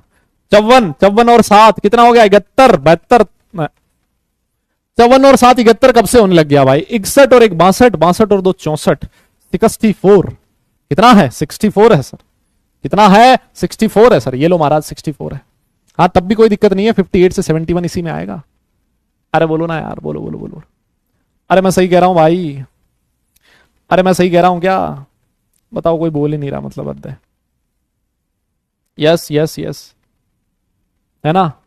तो सर ये भी क्या है, इसका मतलब ये है सर, ये जो कॉन्फ़िगरेशन है ना, ये एक्सेप्शनल इलेक्ट्रॉनिक कॉन्फ़िगरेशन है। यस, एक्चुअली इसका होना क्या चाहिए था, देखो ये ऐसा होना चाहिए था, 4f8 ये होना चाहिए था, एक्चुअल कॉन्फ़िगरेशन ये होना चाहिए था इसका। लेकिन हम लोग ये जानते हैं, हम लोग ये जानते हैं कि जो हाई हाफ फील्ड कॉन्फ़िगरेशन होता है वो ज्यादा स्टेबल होता है, और इसको हाफ फील्ड बनाने के लिए, जो इलेक्ट्रॉन है वो कहां चला गया था, 5D में चला। एक्चुअल कॉन्फ़िगरेशन यही होना चाहिए था, और इस कॉन्फ़िगरेशन से हिसाब से ये एफ ब्लॉक का ही एलिमेंट है। लेकिन हुआ क्या कि सर हमने ये सीखा है हाफ फील्ड और फुली फील्ड जो कॉन्फ़िगरेशन होते हैं वो ज्यादा स्टेबल होते हैं। तो सर इसको हाफ फील्ड बनाने के लिए, हाफ फील्ड कैसे हुआ सर, एफ में टोटल 14 इलेक्ट्रॉन्स होते हैं, है ना, 14 में से एक कम कर दो, हाफ कितना हो जाएगा, 7, है ना, 7 हाफ फील्ड होता है। मेरी बात समझे क्या? अब बोलना पड़ेगा यार, यस बोलना पड़ेगा यार, यस यस यस। अबे ये एक्टिनोइड किसने लिखा है बे, ये लेंथेनोइड होगा, देख रहे हो तुम? ओ भाई ये तुम्हारी संगत का असर है दादा, देख रहे हो तुम, ये तुम्हारी संगत का असर है। तुम्हारा प्रकोप इस कदर है कि मतलब क्या क्या चीजें लिख रहा हूं मैं, है ना। हमारे राजस्थानी में एक कहावत है, अगर कोई राजस्थान का है तो वो समझ पाएगा। राजस्थानी में एक कहावत है कि कालिया के साथ धोड़ियो बैठे तो रंग नहीं तो लखन तो आई जे, समझे। यहाँ कालिया और धोड़ा मतलब कोई मैं वो नहीं कर रहा हूं, मतलब कि भेद कर रहा हूं, कोई रंग भेद की नीति नहीं अपना रहा हूं, लेकिन इसका मतलब ये है कि जैसे आप इंसान के साथ बैठते हो ना, उसका रंग भले ही आप पे ना चढ़े लेकिन उसके लक्षण आप पे जरूर चढ़ जाएंगे, है ना। ये बात बिल्कुल सही है।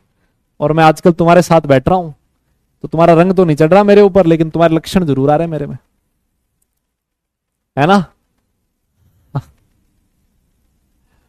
हाँ समझ गए, पक्का, बहुत बढ़िया। हाँ भाई ये कोई रेसिस्ट कमेंट नहीं था, नहीं तो साला आजकल लोग मतलब, अरे ये क्या मतलब काला दोला क्या कर रहा है ये। हाँ ये समझ में आ गया ना बेटा। देखो कॉन्फ़िगरेशन एक्सेप्शनल है, इसका एटॉमिक नंबर 64 है, तो 64 वाला लेंथेनोइड ही होना चाहिए, है ना। लेंथेनोइड है तो वो एफ ब्लॉक एलिमेंट है, और पीरियड नंबर 6 है, और ग्रुप नंबर 3 है ना। और ये ऐसा, आप अगर गलती इसमें ये हो रही थी कि आप लोग सोच सकते थे कि डी ब्लॉक का, लेकिन ये डी ब्लॉक का नहीं है।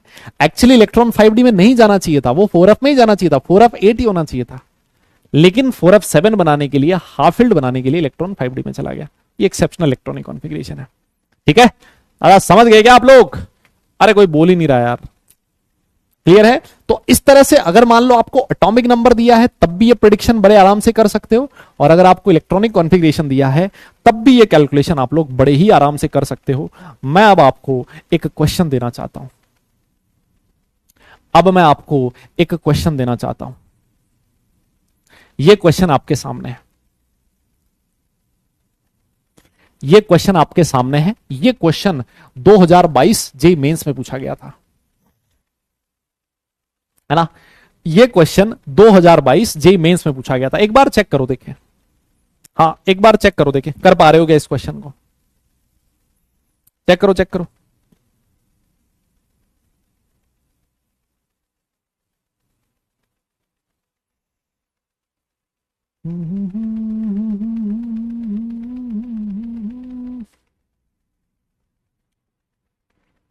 यस यस यस, हो गया।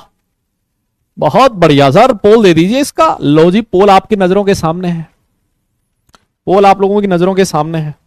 करो देखें, करो, निपटा दो इसको ढंग से।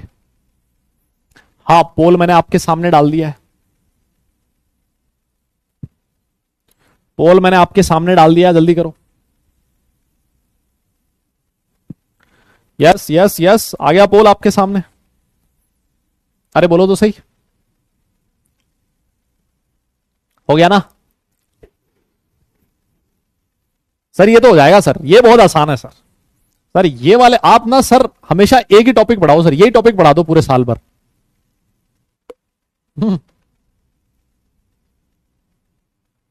सर ये समझ में ऐसा आ रहा है सर, ऐसा लग रहा है समझ आ रहा है सर, है ना सर। आप यही पढ़ा दो आप पूरे साल भर। लो जी, रिजल्ट देख लेते हैं। 84%, बहुत बढ़िया बेटा। दिवेश, अनिक, आयुष, मयंक, अभिनव, कुलदीप, चंद्रा, नमन, ऋषभ और कार्तिक अग्रवाल, बहुत बढ़िया। अरे सर देखो, अभी थोड़ी देर पहले तुम्हें बताया था, ये जो जिनन होता है ना, जिनन, इसका एटॉमिक नंबर कितना होता है? सर आपने कहीं तो लिखवाया था, ये रहा रेडॉन, सॉरी जिनॉन नहीं, रेडॉन। रेडॉन का एटॉमिक नंबर कितना था? 86 था। हाँ, बहुत बढ़िया सर। 86 अगर ये था ना, तो सर मैं अब निपटा दूंगा इसको। सर मैं अब निपटा दूंगा। देखो 86 तो रेडॉन हो गया, 86 के बाद 14 जोड़ो 86 में, 100 हो गए। फिर उसके बाद 101 और 103। सर ये एटॉमिक नंबर हो गया 103, और 103 का अननिल ट्राइयम। अननिल ट्राइयम ऑप्शन नंबर डी हो जाएगा। खत्म, खत्म। हाँ, इलेक्ट्रॉनिक कॉन्फ़िगरेशन तो ये भी नहीं, ये तो सही लग रहा है। नहीं नहीं, ये भी है ना। समझ में आ गया क्या? अरे बोलो सरा, अरे बोलो तो सही यार। दादा कोई तो बोलेगा। यस यस यस यस, इस तरह से क्वेश्चन को कर सकते हैं। इसी के साथ टॉपिक होता है खत्म। बधाई हो बहुत बहुत आपको। अगले टॉपिक की तरफ ले चल रहा हूं मैं आपको, classification of elements as metals, non metals and metalloids. हाँ, classification of elements as metals, non metals and metalloids. अब हम लोग एलिमेंट को इस तरह से क्लासिफाई करने वाले हैं। देखो यार, ये जो क्लासिफिकेशन होगा ना, इसमें कोई बहुत ज्यादा नई चीज नहीं पढ़ोगे आप, है ना। कुछ बहुत ज्यादा नई चीज नहीं पढ़ोगे इसमें। सिर्फ आपको छोटी छोटी चीजें ध्यान में रखनी है। मेटल्स की कुछ प्रॉपर्टीज हैं जो आपको ध्यान में रखनी है ना। ये प्रॉपर्टीज आप लोग पढ़िए और मुझे बताइए इनमें से ऐसी कौन सी प्रॉपर्टी है जो आपको नहीं समझ में आई है ना। ये लिखना तो है, लेकिन मैं चाहूंगा कि आप लोग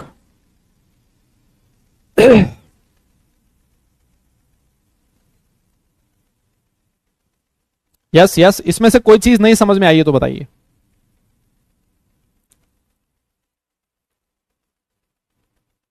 ये मेटल्स की नॉर्मल प्रॉपर्टीज हैं।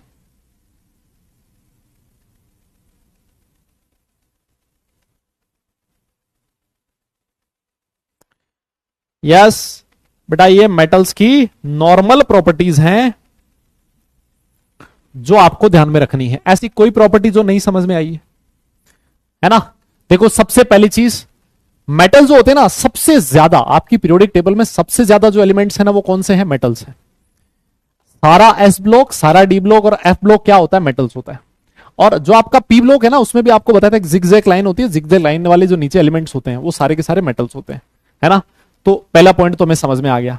सर जनरली जो मेटल्स होते हैं ना, वो रूम टेम्परेचर पे लिक्विड होते हैं, लेकिन एक्सेप्शन मैं आपको बता चुका हूं, मरकरी, गैलियम, सीजियम, ये बहुत इनका लो मेल्टिंग पॉइंट होता है ना, बहुत ही कम मेल्टिंग पॉइंट होता है। तो ये रूम टेम्परेचर पे लिक्विड स्टेट में एग्जिस्ट करते हैं लगभग। ठीक है ना सर, ये भी आपने लास्ट क्लास में बता दिया था।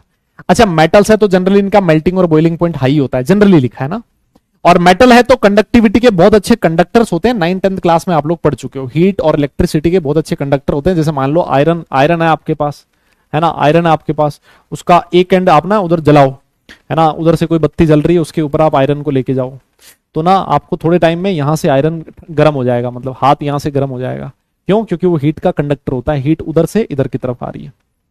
और इलेक्ट्रिसिटी का तो कंडक्टर होता है। ये कॉपर देखा तुमने, वायर देखा, वायर, वायर में क्या होता है? कॉपर का वायर होता है ना, कॉपर मेटल होता है, इलेक्ट्रिसिटी का बहुत अच्छा कंडक्टर होता है ना। तो ये वाला पॉइंट भी समझ में आ गया। मेलिएबल और डक्टाइल होते हैं, ये भी हमें पता है सर। मेलिएबल का मतलब क्या होता है? कि इनकी बहुत पतली पतली शीट्स बनाई जा सकती है। और डक्टाइल का मतलब क्या हो सकता है? इनके बहुत लंबे लंबे तार खींचे जा सकते हैं ना, बहुत लंबे लंबे तार खींचे जा सकते हैं। तो 10वीं क्लास की चीजें हैं ना, बच्चों वाली चीजें हैं, वो आप लोगों ने पढ़ रखी होगी। इसमें जो सबसे इंपॉर्टेंट पॉइंट है ना, जो सबसे इंपॉर्टेंट पॉइंट है वो लास्ट वाला है ना। जो सबसे इंपॉर्टेंट पॉइंट है वो लास्ट वाला है। और जो लास्ट वाला पॉइंट है वो क्या कहता है? सुनो मेरी बात।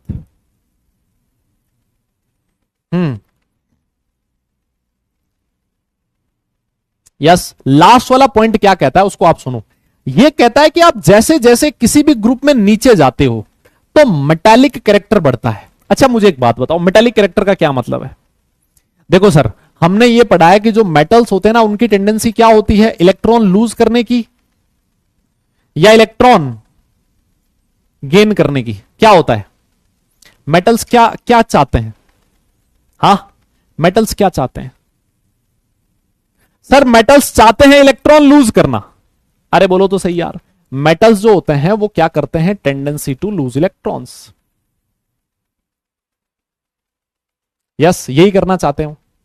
उनकी टेंडेंसी क्या होती है, इलेक्ट्रॉन लूज करने की होती है सर, है ना। अगर वो इलेक्ट्रॉन लूज करना चाहते हैं तो यही होता है मेटालिक कैरेक्टर। मतलब ये हो गया, मतलब ये हो गया कि अगर कोई इलेक्ट्रॉन आसानी से लूज करता है, इसका मतलब उसका मेटालिक कैरेक्टर ज्यादा है ना। अगर कोई एलिमेंट इलेक्ट्रॉन आसानी से लूज करे, मतलब उसका मेटालिक कैरेक्टर ज्यादा है। ठीक है सर, अब एक बात बताओ आप, आप एक छोटी सी चीज बताओ। जैसे मान लो एक इलेक्ट्रॉन है, मान लो कि कोई एक एलिमेंट है, उसमें इलेक्ट्रॉन फर्स्ट शेल में प्रेजेंट है, और एक दूसरा एलिमेंट है उसमें इलेक्ट्रॉन थर्ड शेल में प्रेजेंट है। तो मुझे बताइए कौन सा इलेक्ट्रॉन आसानी से लूज होगा, फर्स्ट शेल वाला या फिर थर्ड शेल वाला। इलेक्ट्रॉन लूज करने की टेंडेंसी कहां होगी, कहां ज्यादा होगी, क्या लग रहा आपको? यस यस यस, जल्दी बताइए। अगर इलेक्ट्रॉन फर्स्ट शेल में है तब आसानी से होगा, या फिर इलेक्ट्रॉन थर्ड शेल में है तब आसानी से इलेक्ट्रॉन लूज होगा? बताओ जरा। अरे सर ये तो कॉमन सेंस का क्वेश्चन है सर। यहां देखो सर, यहां ना इलेक्ट्रॉन है ना वो न्यूक्लियस के पास है सर, यहां आपस में ना मतलब उनके बीच अट्रैक्शन बहुत ज्यादा है सर। ये जो इलेक्ट्रॉन है न्यूक्लियस जाने नहीं देगा सर।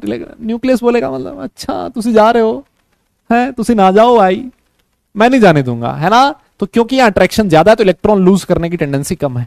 यहां वाला इलेक्ट्रॉन बेचारा बहुत दूर है न्यूक्लियस से, है ना, लॉन्ग डिस्टेंस रिलेशनशिप में है ये। यस, तो अगर ये बहुत दूर है ना तो भैया इसको अगर मान लो किसी दिन कोई और दूसरा न्यूक्लियस मिल गया तो ये उससे अट्रैक्ट हो जाएगा और यहां से बाहर भाग जाएगा, इस न्यूक्लियस को छोड़ के यहां से चला जाएगा। बहुत कंपटीशन का जमाना है भाई आजकल, है ना, बहुत कंपटीशन है ना। तो थोड़ा मतलब अपने न्यूक्लियस के पास रहा करो, अच्छा रहेगा। तो सर इस इलेक्ट्रॉन का लूज करना आसान है बिकॉज ये न्यूक्लियस से दूर है। जब जब साइज बढ़ती जाती है एलिमेंट की, है ना, जब जब एलिमेंट की साइज बढ़ेगी इलेक्ट्रॉन न्यूक्लियस से दूर जाता जाएगा और उस पे न्यूक्लियस का अट्रैक्शन कम होता जाएगा, और अगर अट्रैक्शन कम है तो इसका मतलब इलेक्ट्रॉन लूज करना आसान होता जाएगा। और इसी वजह से आप लोग देखिए, हम लोगों ने पढ़ा, देखो lithium, sodium, potassium, rubidium, caesium, ये एक ही ग्रुप के एलिमेंट है ना सर। ये सेकंड पीरियड का, ये थर्ड पीरियड का, फोर्थ, फिफ्थ, सिक्स्थ। सबसे बड़ी साइज किसकी है ना, इसकी साइज सबसे बड़ी है। मतलब सीजियम का जो इलेक्ट्रॉन है वो इसके न्यूक्लियस से काफी दूर है, और काफी दूर है तो उस पे सीजियम के न्यूक्लियस का अट्रैक्शन बहुत कम है। सीजियम उस इलेक्ट्रॉन को बहुत ही आसानी से लूज कर सकता है। तो मेरे हिसाब से कहानी आपको समझ में आ गई है कि जैसे जैसे आप डाउन द ग्रुप जाते हो तो सर मेटालिक कैरेक्टर बढ़ता है। यस, इलेक्ट्रॉन लूज करने की टेंडेंसी बढ़ती है, मतलब मेटालिक कैरेक्टर बढ़ता है। और अगर मान लो मैं पीरियड में लेफ्ट टू राइट जाऊंगा, अगर down the group metallic character बढ़ रहा है तो पीरियड में मेटालिक कैरेक्टर डिक्रीज करता है ना, मेटालिक कैरेक्टर डिक्रीज करेगा। लेफ्ट साइड वाली जो एलिमेंट्स होते हैं वो सबसे जबरदस्त मेटल्स होते हैं, राइट साइड वाले जो एलिमेंट होते हैं वो सबसे वीक मेटालिक होते हैं। मेरे हिसाब से कहानी समझ में आ चुकी है। दादा बोलना पड़ेगा यार, यस नो, हाँ ना तो कर दो यार, समझ में आया कि नहीं आया। यही सारे पॉइंट लिखे हैं, मेरे हिसाब से क्लियर है कहानी, है ना, मेरे हिसाब से कहानी क्लियर है। इसमें जो सबसे काम की चीज है ना वो सबसे लास्ट वाली है, ये वाली, है ना। बाकी ये सारी चीजें कोई नहीं पूछेगा तुमसे। यस यस, बाकी ये सारी चीजें कोई नहीं पूछेगा। अरे बोलो यार, समझ में आ गया क्या? यस, अरे फ्रांसियम रेडियो एक्टिव होता है इसलिए नहीं लिखा मैंने, फ्रांसियम रेडियो एक्टिव होता है उसलिए नहीं लिखा मैंने, है ना, उसलिए नहीं लिखा। ठीक है सर, ठीक है, समझ में आ गया। अरे भाई अगर मेटल समझ में आ गया तो नॉन मेटल तो समझने से कोई रोक ही नहीं सकता। देखो नॉन मेटल्स में ये जो 2 पॉइंट लिखे हैं ये तो याद कर रहे हैं भाई, देखो सीधी सी बात है ना। इसमें कुछ बहुत ज्यादा बताने का नहीं है कि भाई नॉन मेटल जो होते हैं वो जनरली सॉलिड और गैस होते हैं रूम टेम्परेचर पे, उनका मेल्टिंग पॉइंट बहुत कम होता है। एक्सेप्शन है इसके बोरोन एंड कार्बन, है ना, इनका मेल्टिंग पॉइंट काफी हाई होता है। इसके रीजन होता है इनकी स्ट्रक्चर्स, है ना, और इनकी जो स्ट्रक्चर्स होती हैं वो अभी नहीं पढ़नी है आगे, है ना। जैसे कार्बन का, बोरोन का, ये हम लोग पी ब्लॉक एलिमेंट में पढ़ेंगे, पी ब्लॉक एलिमेंट में आएगा ये सब कुछ, है ना। तो ये जनरली ध्यान रखना है। ये बहुत ही पुअर कंडक्टर होते हैं हीट इलेक्ट्रिसिटी के, है ना। ये सॉलिड्स जो होते हैं ना, जो नॉन मेटेलिक सॉलिड्स होते हैं वो ब्रिटल होते हैं। देखो क्या लिखा, ब्रिटल। ब्रिटल का मतलब समझते हो? आपने हथौड़े से मारा जोर से, बिखर जाएगा, बिखर चूर चूर हो जाएगा, है ना। अरे वो वाला चूर चूर नहीं, नशे में चूर चूर वाला चूर चूर नहीं, मतलब बिखर जाएगा। ऐसे होता है ना, किसी को हथौड़े से मारा और एकदम से एक एक ऐसे बिखर गया, उसको बोला था ब्रिटल। एंड ये मेलिएबल और डक्टाइल भी नहीं होते, है ना, और मेलिएबल और डक्टाइल भी नहीं होते। यस सर, अगर मेटल की टेंडेंसी इलेक्ट्रॉन लूज करने की है तो नॉन मेटल की टेंडेंसी इलेक्ट्रॉन गेन करने की होती है। बोलो, टेंडेंसी टू गेन इलेक्ट्रॉन्स। अरे कोई बोल ही नहीं रहा यार, यही होती है, बिल्कुल होती है सर, है ना। ठीक है सर, अब एक बात बताओ, अगर डाउन द ग्रुप जाने पर, अभी मैंने थोड़ी देर पहले बोला डाउन द ग्रुप जाने पर इलेक्ट्रॉन लूज करना आसान हो रहा है, मतलब मेटेलिक कैरेक्टर अगर बढ़ रहा है तो ऑब्वियस है ना, नॉन मेटेलिक कैरेक्टर डिक्रीज करेगा। अरे कोई बोल ही नहीं रहा यार, हाँ ना तो बोल दो यार तुम लोग। भाई डाउन द ग्रुप जाने पर अगर मेटेलिक कैरेक्टर बढ़ रहा है तो ऑब्वियस है ना, नॉन मेटेलिक कैरेक्टर कम होगा। ओ भाई पढ़ लो यार, यस पक्का, ठीक। अगर पीरियड में लेफ्ट टू राइट जाने पर मेटालिक कैरेक्टर अगर कम हो रहा था तो ऑब्वियस है ना, नॉन मेटालिक कैरेक्टर बढ़ेगा कि नहीं बढ़ेगा। अरे बोल दो यार, नॉन मेटालिक कैरेक्टर बढ़ेगा। यस बहुत बढ़िया, क्या होगा, नॉन मेटालिक कैरेक्टर बढ़ेगा, है ना। ये वाली चीज है जो इंपॉर्टेंट है। यहां पर भी जो सबसे लास्ट पॉइंट लिखा है ये इंपॉर्टेंट है, और इस वाले पॉइंट पे क्वेश्चंस बनते हैं, क्वेश्चंस पूछे जाते हैं। अभी मैं आपको बताऊंगा किस तरह के क्वेश्चंस पूछे जाते हैं, किस तरह के क्वेश्चंस पूछे जाते हैं, ठीक है। यस नोट कीजिए जरा, इसको नोट कर लीजिए, है ना। समझ में आ गया हो तो डन लिख दिएगा, आगे चलेंगे। अगर मान लो ये सारा सब कुछ नोट नहीं कर पाओ ना तो कोई बात नहीं, घर जाके नोट कर लेना, है ना। इसको आप लोग घर जाके नोट कर लेना, ठीक है ठीक है ठीक है, done done done. Yes yes yes yes, अरे बोलो यार पक्का, ठीक है।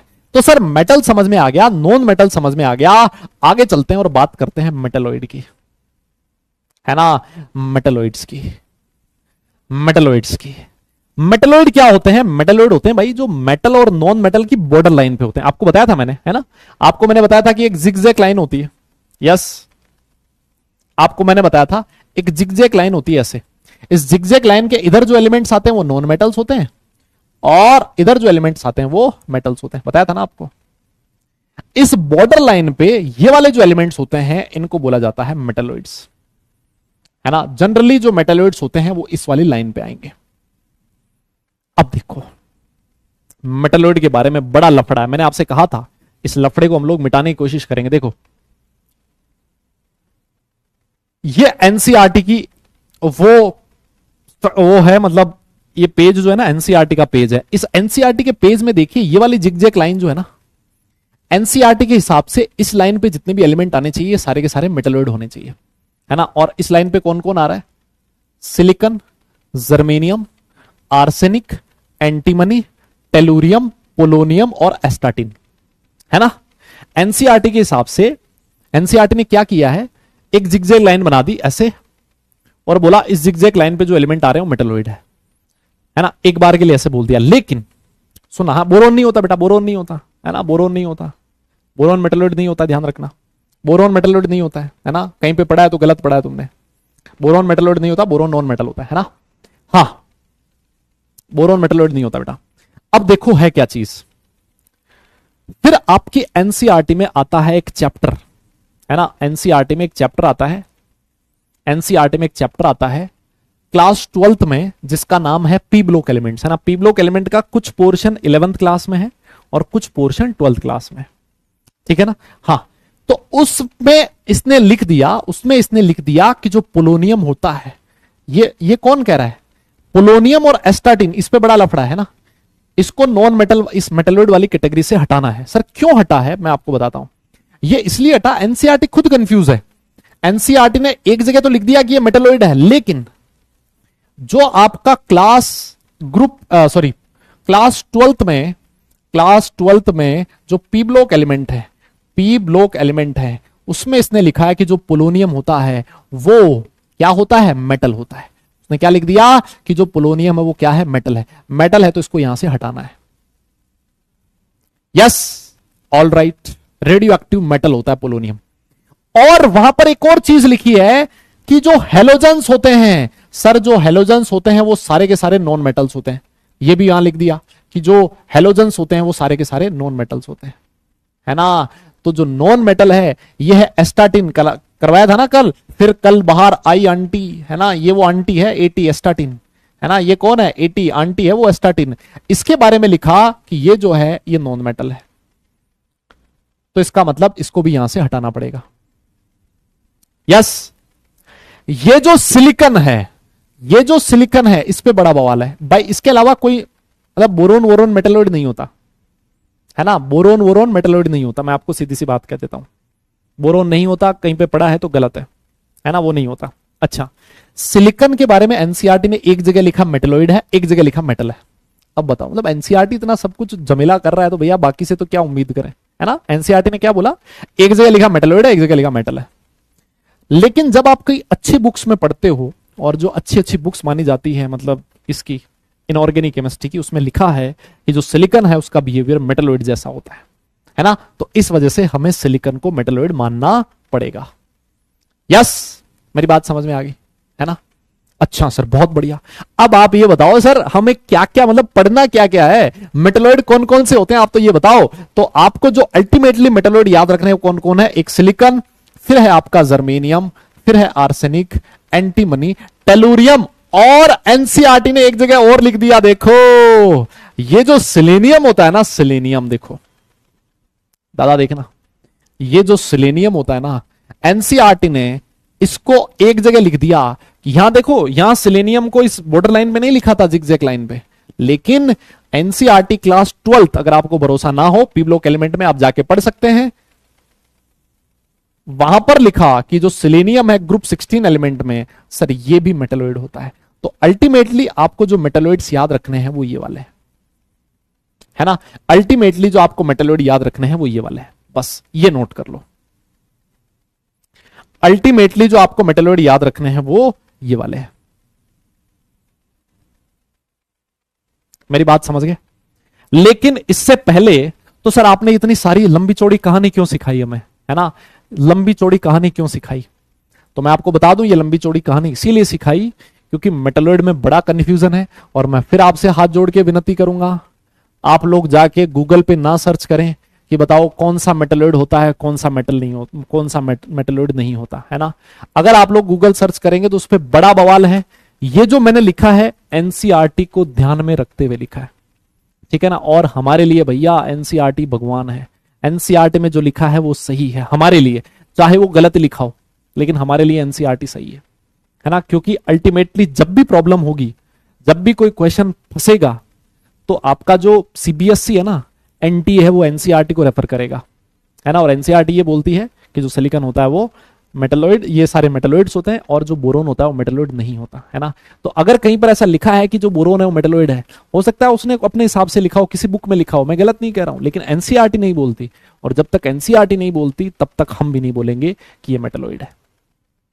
यस, मेरी बात समझ गए, ज्यादा बोलना पड़ेगा, डन है।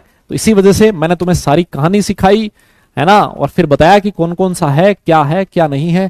क्योंकि आप लोगों को विश्वास दिलाना भैया बहुत मुश्किल है। आप लोग जाके सीधा देखते हो कि सर गूगल पे तो ये लिखा, बताओ आपकी बात माने कि ना माने, गूगल वाली माने कि आपकी बात माने, है ना। जब मैं ये चीज सुनता हूं ना तो मतलब एकदम से मेरा माथा खराब हो जाता है, सीधी सी बात है। सर ठीक है सर, हमने मान लिया, आपने जो कह दिया हमने मान लिया है, अब तो आप सीधा सीधा क्वेश्चन पे चलो सर, है ना। आप तो सर सीधा सीधा क्वेश्चन पे चलो। और क्वेश्चन आप लोगों की स्क्रीन पर ये रहा, यस, क्वेश्चन आप लोगों की स्क्रीन पर ये रहा, बताइए।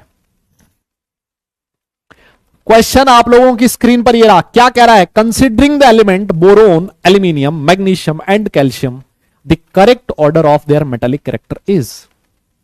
आपको क्या करना है बेटा, मेटालिक ऑर्डर का करेक्ट, मेटालिक कैरेक्टर का करेक्ट ऑर्डर बताना है, मेटालिक ऑर्डर का, मेटालिक कैरेक्टर का करेक्ट ऑर्डर बताना है। अभी मैंने बोला था डाउन द ग्रुप जाने पर मेटालिक कैरेक्टर बढ़ता है, लेफ्ट टू राइट जाने पर मेटालिक कैरेक्टर कम होता है, बस ये ध्यान में रखना है। यस, और इसके अकॉर्डिंग आप लोग फटाफट से ये क्वेश्चन देख लो और बता दो क्या है क्या नहीं है।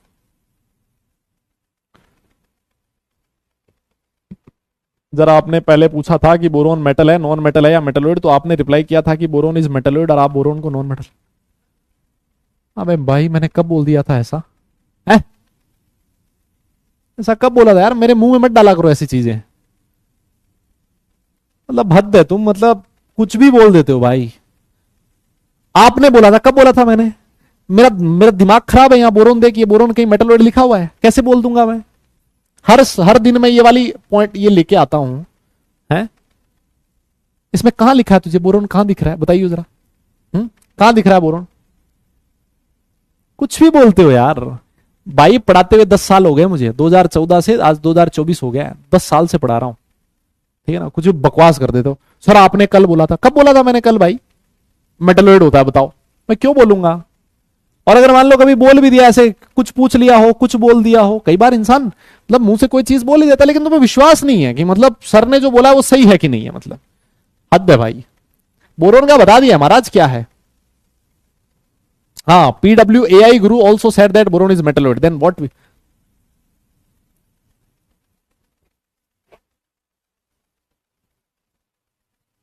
तुम एक काम करो, AI गुरु को ही मानो तुम, है ना? AI गुरु को मान लो बोरोन मेटलॉइड होता है। जिस दिन एग्जाम में क्वेश्चन आ जाए उस दिन बोरोन को लिख के आ जाना मेटलॉइड, -1 करके बैठ जाओगे ना, उस दिन समझ में आ जाएगा तुम्हें। मतलब AI गुरु मानना है, इतना सामने कोई टीचर तुम्हें खड़ा होकर बोल रहा है बोरोन मेटलॉइड नहीं है, उसका रीजन आपको दे रहा है। हो सकता है उसकी प्रॉपर्टीज मेटल नॉन मेटल के सिमिलर हो, लेकिन एनसीईआरटी ने नहीं लिखा बोरोन को मेटलॉइड। आप समझो मेरी बात, और एनसीईआरटी ने नहीं लिखा तो मैं उसको मेटलॉइड नहीं मानूंगा। ऐसे जो डाउट आते हैं ना, ये डाउट नहीं है, ये शक है। मतलब कि सर हम मतलब हमें विश्वास नहीं है आपकी बात पे, है ना? हाँ, कौन है ये madam? Prachi, Prachi Vibhute. Sir in NCERT it is given as metalloid, कहां लिखा है मैडम जी? एनसीईआरटी में कहां लिखा है एट इज मेटलॉइड? 80 को जिगजैग लाइन पे बना रखा है, लेकिन जब आप क्लास 12 एनसीईआरटी ग्रुप 17 एलिमेंट्स में जाके देखोगे, फिजिकल प्रॉपर्टीज एक टॉपिक आता है, वहां लिखा है कि all the non metals, all the length halogens are non metal. अरे तो भैया 80 भी क्या तो बोले तुम्हें। हाँ, सबके लिए ये याद रखना है बस। जेई है, बोर्ड है, जो भी है।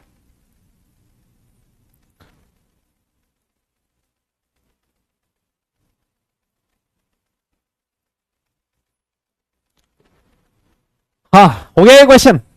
चलो चलो चलो चलो, तो इसका पोल देते हैं आपको, पोल देते हैं आपको। पोल आपके सामने। हाँ हाँ, जल्दी बोलो भाई। पोल आपके सामने। मतलब तुम्हें बोलो तो समझ में नहीं आता ऐसे ही। मैं वो नहीं कह रहा था z इज इक्वल टू 58 से 71, 57। अभी भी लोगों के दिमाग में वो चल रहा है 57 तो लेंथेनोइड है। फिर एक डाउट आया कल ऐप पे, सर ना गूगल ने लिखा है 57, तो सर आपकी बात माने कि गूगल की माने? भाई ये क्वेश्चन सुनते ही ना मतलब क्या बताएं भाई। हम्म।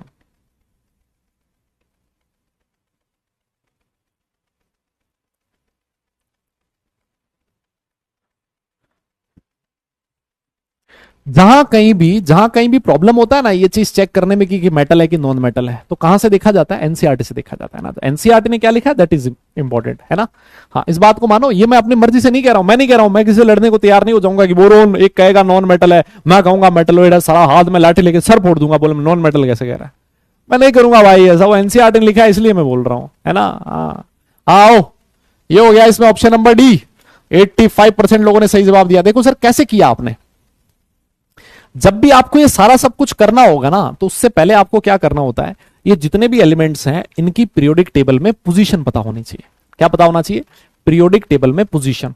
सर ये कैसे पता होगी? देखो मैं बताता हूं। आप लोगों को पता है कि बोरोन होता है ना, बोरोन, बोरोन के नीचे कौन आता है? एल्यूमिनियम आता है, बिल्कुल आता है। बोरोन से पहले इधर आता है, बोरोन से पहले आता है बेरिलियम, मैंने कहा बिल्कुल। बेरिलियम के नीचे कौन आता है? मैग्नीशियम, मैंने कहा बिल्कुल। मैग्नीशियम से पहले कौन आता है? सोडियम, और सोडियम के नीचे कौन आता है? पोटेशियम। अच्छा सर, ये होती है पीरियोडिक टेबल में पोजीशन। ठीक है, ये होती है पीरियोडिक टेबल में पोजीशन। ठीक है सर, अब सुनना, इनमें से कौन कौन से एलिमेंट मेरे काम के हैं? बोरोन है मेरे काम का, है ना? बोरोन दिखा है ना इधर, तो सर बोरोन है मेरे काम का, एल्यूमिनियम है, मैग्नीशियम है और पोटेशियम है। यही है मेरे काम का। अभी मैंने आपसे कहा कि सर डाउन द ग्रुप जाने पर मेटालिक कैरेक्टर बढ़ेगा। यस, डाउन द ग्रुप जाने पर मेटालिक कैरेक्टर बढ़ेगा और लेफ्ट टू राइट जाने पर मेटालिक कैरेक्टर कम होगा। यही कहा मैंने। तो मुझे एक बात बताओ, जो सबसे नीचे आएगा उसमें मेटालिक कैरेक्टर सबसे ज्यादा होगा। और देखो ये सबसे नीचे कौन है, पोटेशियम। ये सेकंड पीरियड हो गया, थर्ड पीरियड हो गया और फोर्थ पीरियड हो गया। तो सर पोटेशियम का जो मेटालिक कैरेक्टर है वो सबसे ज्यादा है। अगर आपने इतना सोच लिया तो वैसे आपका ऑप्शन करेक्ट हो जाता, ऑप्शन नंबर डी, है ना। और देखो पोटेशियम के बाद कौन आएगा, सर देखो ये दोनों सेकंड पीरियड के एलिमेंट है, सॉरी थर्ड पीरियड के एलिमेंट है। लेकिन सर हमने पढ़ा है कि लेफ्ट टू राइट जाने पर मेटालिक कैरेक्टर कम होता है। इसका मतलब मैग्नीशियम का जो मेटालिक कैरेक्टर होगा वो एल्यूमिनियम से ज्यादा होगा। बिल्कुल सही है। और सर डाउन द ग्रुप जाने पर मेटालिक कैरेक्टर बढ़ता है, इसका मतलब बोरोन का मेटालिक कैरेक्टर एल्यूमिनियम से कम है। This is the final order. और ये ऑर्डर कौन से ऑप्शन में है, ऑप्शन नंबर डी में। बताओ वाह, कर पाओगे क्या दादा, खाना बोलना पड़ेगा, कर पाओगे क्या? यस, क्लियर है।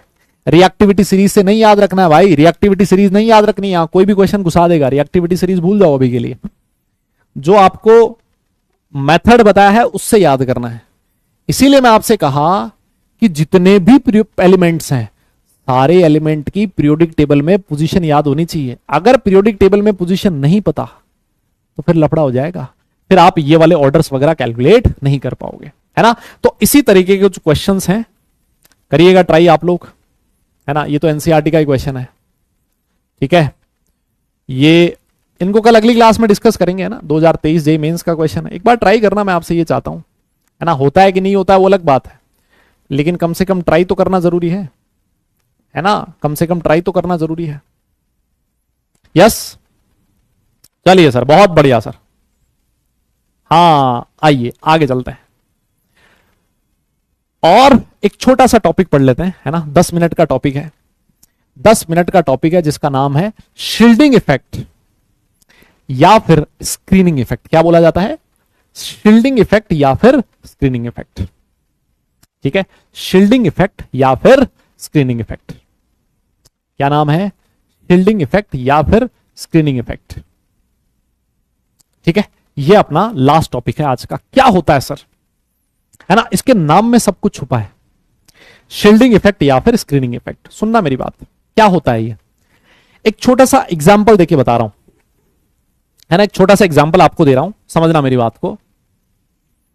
जैसे मान लो कोई एलिमेंट है जिसके पास सिंगल इलेक्ट्रॉन है ना, सिंगल इलेक्ट्रॉन स्पीसीज।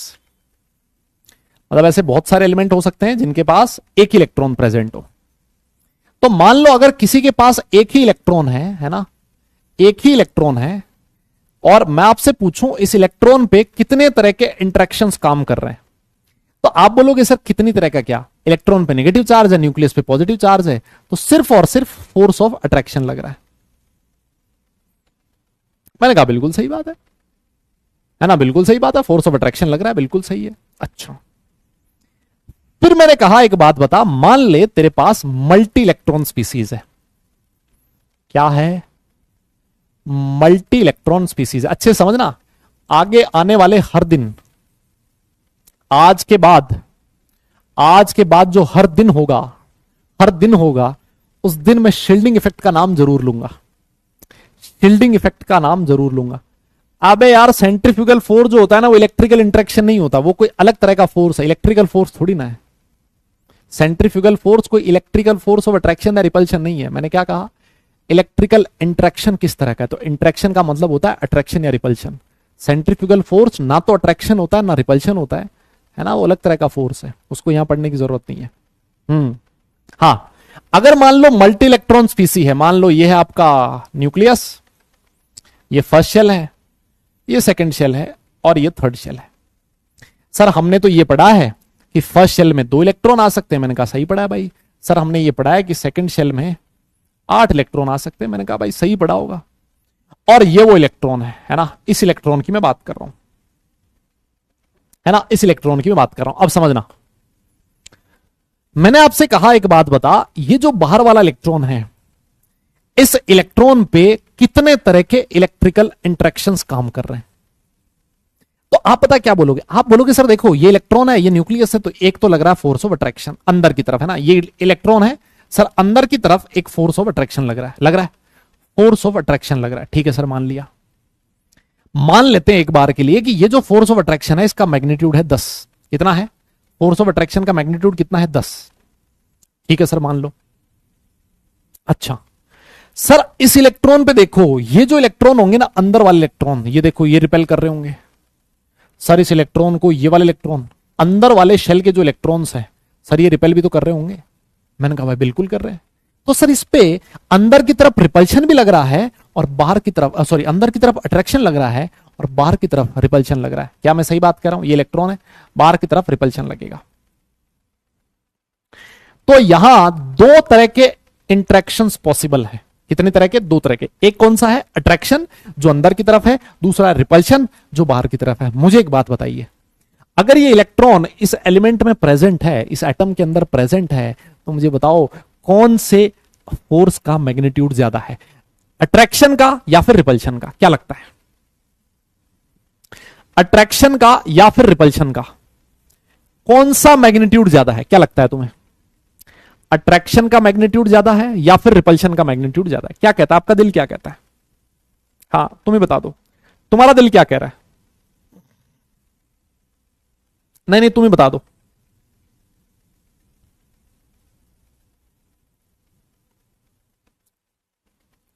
तुम्हारा दिल क्या कह रहा है? हाँ है ना, मुझे पता था। अबे अकल के अंधों, अगर रिपल्शन ज्यादा होता है ना, रिपल्शन ज्यादा होता तो मेरे भाई ये जो इलेक्ट्रॉन है क्या इस एटम को छोड़ के बाहर नहीं चला जाता? हाँ ये तो बात सही है सर। और मैंने आपसे कहा ये जो इलेक्ट्रॉन है इसी एटम के अंदर प्रेजेंट है, इसी एटम के अंदर प्रेजेंट है। इसका मतलब ये जो न्यूक्लियस का अट्रैक्शन है ये ज्यादा अच्छे से काम कर रहा है भाई। ये जो इलेक्ट्रॉन है इस पे जो बाहर की तरफ रिपल्शन लगेगा वो रिपल्शन का मैग्नीट्यूड कम होता है ना। रिपल्शन का मैग्नीट्यूड कम है, अट्रैक्शन का मैग्नीट्यूड ज्यादा है। इसी वजह से जो इलेक्ट्रॉन है वो इस न्यूक्लियस के चारों तरफ घूम पा रहा है। इक्वल भी नहीं है ना, इक्वल भी नहीं है। क्यों? क्योंकि एक और फोर्स है जो बाहर की तरफ लग रहा है, वो कौन सा? Centrifugal force. एक और फोर्स है जो बाहर की तरफ लग रहा है, सेंट्रीफ्यूगल फोर्स। तो रिपल्शन और सेंट्रीफ्यूगल फोर्स मिलके अट्रैक्शन के बराबर है ना। बाहर की तरफ टोटल फोर्स कितना? एक तो फोर्स ऑफ रिपल्शन, दूसरा सेंट्रीफ्यूगल फोर्स। तो ये दोनों बाहर की तरफ फोर्स मिलके अट्रैक्शन के बराबर है। लेकिन मैं सिर्फ अट्रैक्शन और रिपल्शन की बात कर रहा हूं, तो ये जो रिपल्शन होगा वो अट्रैक्शन के कंपैरिजन में कम होगा। मान लेते हैं इसका अट्रैक्शन, इस पे रिपल्शन कितना है? मान लेते हैं इस पे रिपल्शन लग रहा है 3 यूनिट। कितना लग रहा है? 3 यूनिट। अब मैं आपसे पूछूं, ये जो इलेक्ट्रॉन है इस पे नेट फोर्स कितना है? इस पे नेट फोर्स कितना है? तो आप लोग बोलोगे सर नेट फोर्स होगा 10-3। कितना यूनिट हो गया? 7 यूनिट। सर अंदर की तरफ लगने वाला अट्रैक्शन माइनस बाहर की तरफ लगने वाला रिपल्शन, इसको माइनस कर दीजिए तो आपको नेट फोर्स मिल जाएगा, है ना। तो इसका मतलब ये हो गया, अगर मान लो कोई इलेक्ट्रॉन है, अंदर वाले इलेक्ट्रॉन जो होते हैं, इनर शेल के इलेक्ट्रॉन्स होते हैं, ये बाहर वाले इलेक्ट्रॉन को रिपेल करेंगे। इस रिपल्शन की वजह से इस आउटर मोस्ट इलेक्ट्रॉन पे लगने वाला जो अट्रैक्शन है, नेट अट्रैक्शन है इस न्यूक्लियस का, वो कम हो जाएगा।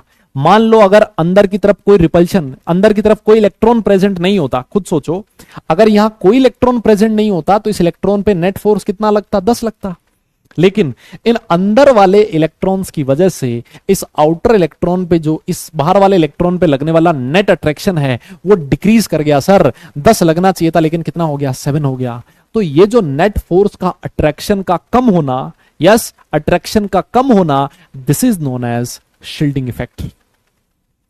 आउटर मोस्ट इलेक्ट्रॉन पे नेट फोर्स ऑफ अट्रैक्शन का कम होना because of the presence of inner electrons is known as shielding effect या फिर स्क्रीनिंग इफेक्ट।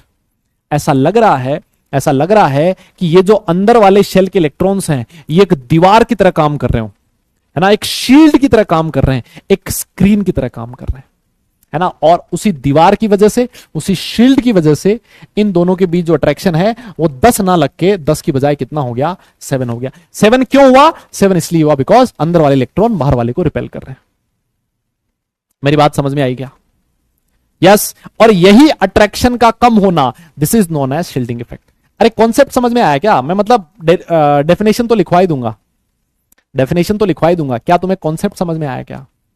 यस, है ना। तो आप इसकी डेफिनेशन लिख लो। डेफिनेशन लिख लो, decrease in net force of attraction,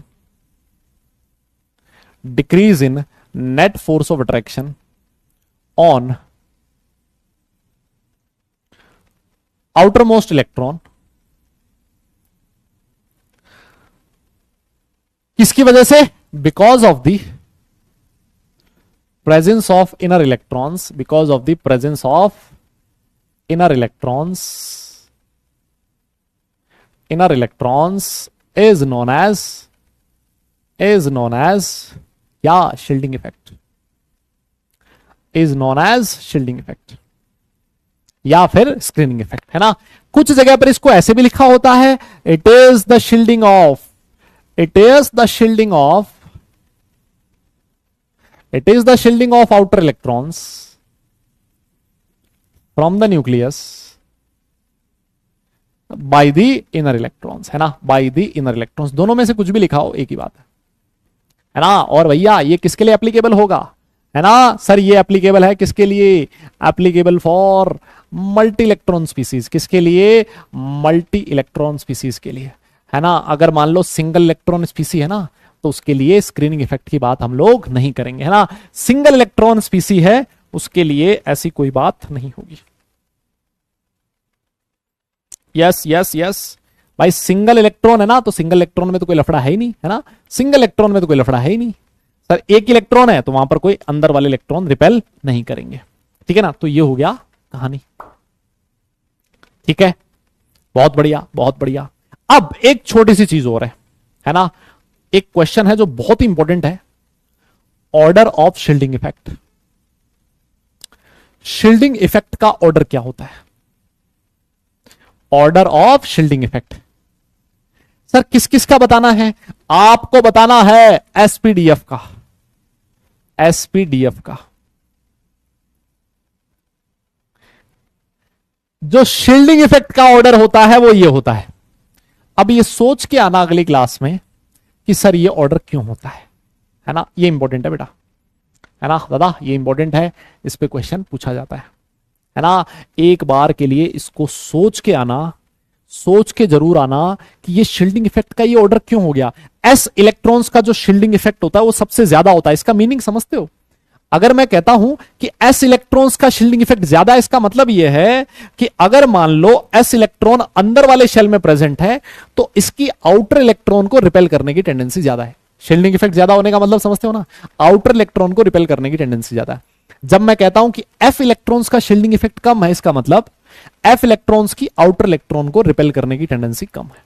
बस इतनी सी ध्यान रखना है ना। इसका और मीनिंग ये होता है। और डी और एफ जो होते हैं ना भाई, इनका पुअर होता है, पुअर शील्डिंग इफेक्ट होता है। एफ का तो बहुत ही मरा हुआ होता है ना, बहुत ही पुअर होता है, ठीक है।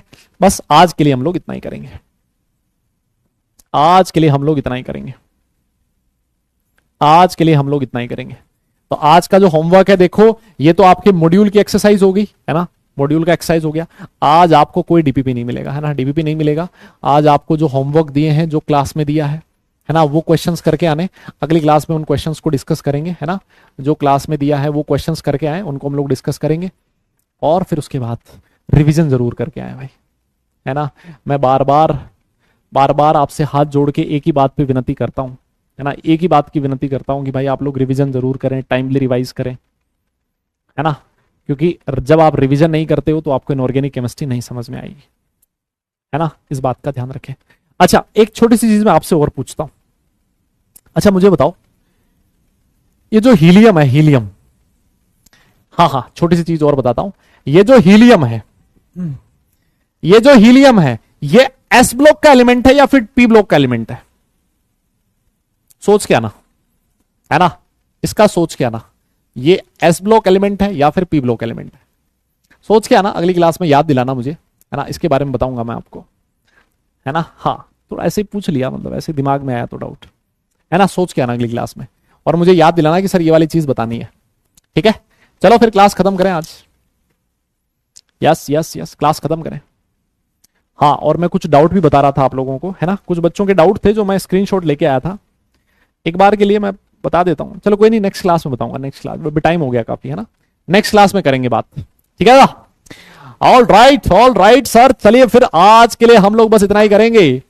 आज के लिए हम लोग बस इतना ही करेंगे। नेक्स्ट क्लास में आप लोगों से मुलाकात होगी। रिवाइज करके आप लोग जरूर आए। नेक्स्ट क्लास बहुत शानदार क्लास होने वाली है, बहुत धमाकेदार क्लास होने वाली है, बिकॉज हमने इस चैप्टर का एक पोर्शन कंप्लीट कर लिया है। नेक्स्ट क्लास में इस चैप्टर का सेकंड पोर्शन स्टार्ट होगा, जो कि बहुत ही इंटरेस्टिंग है, बहुत ही दमदार है, जबरदस्त है, और जो ज्यादा इंपॉर्टेंट है, जिससे ज्यादा क्वेश्चंस पूछे जाते हैं जेई में, है ना।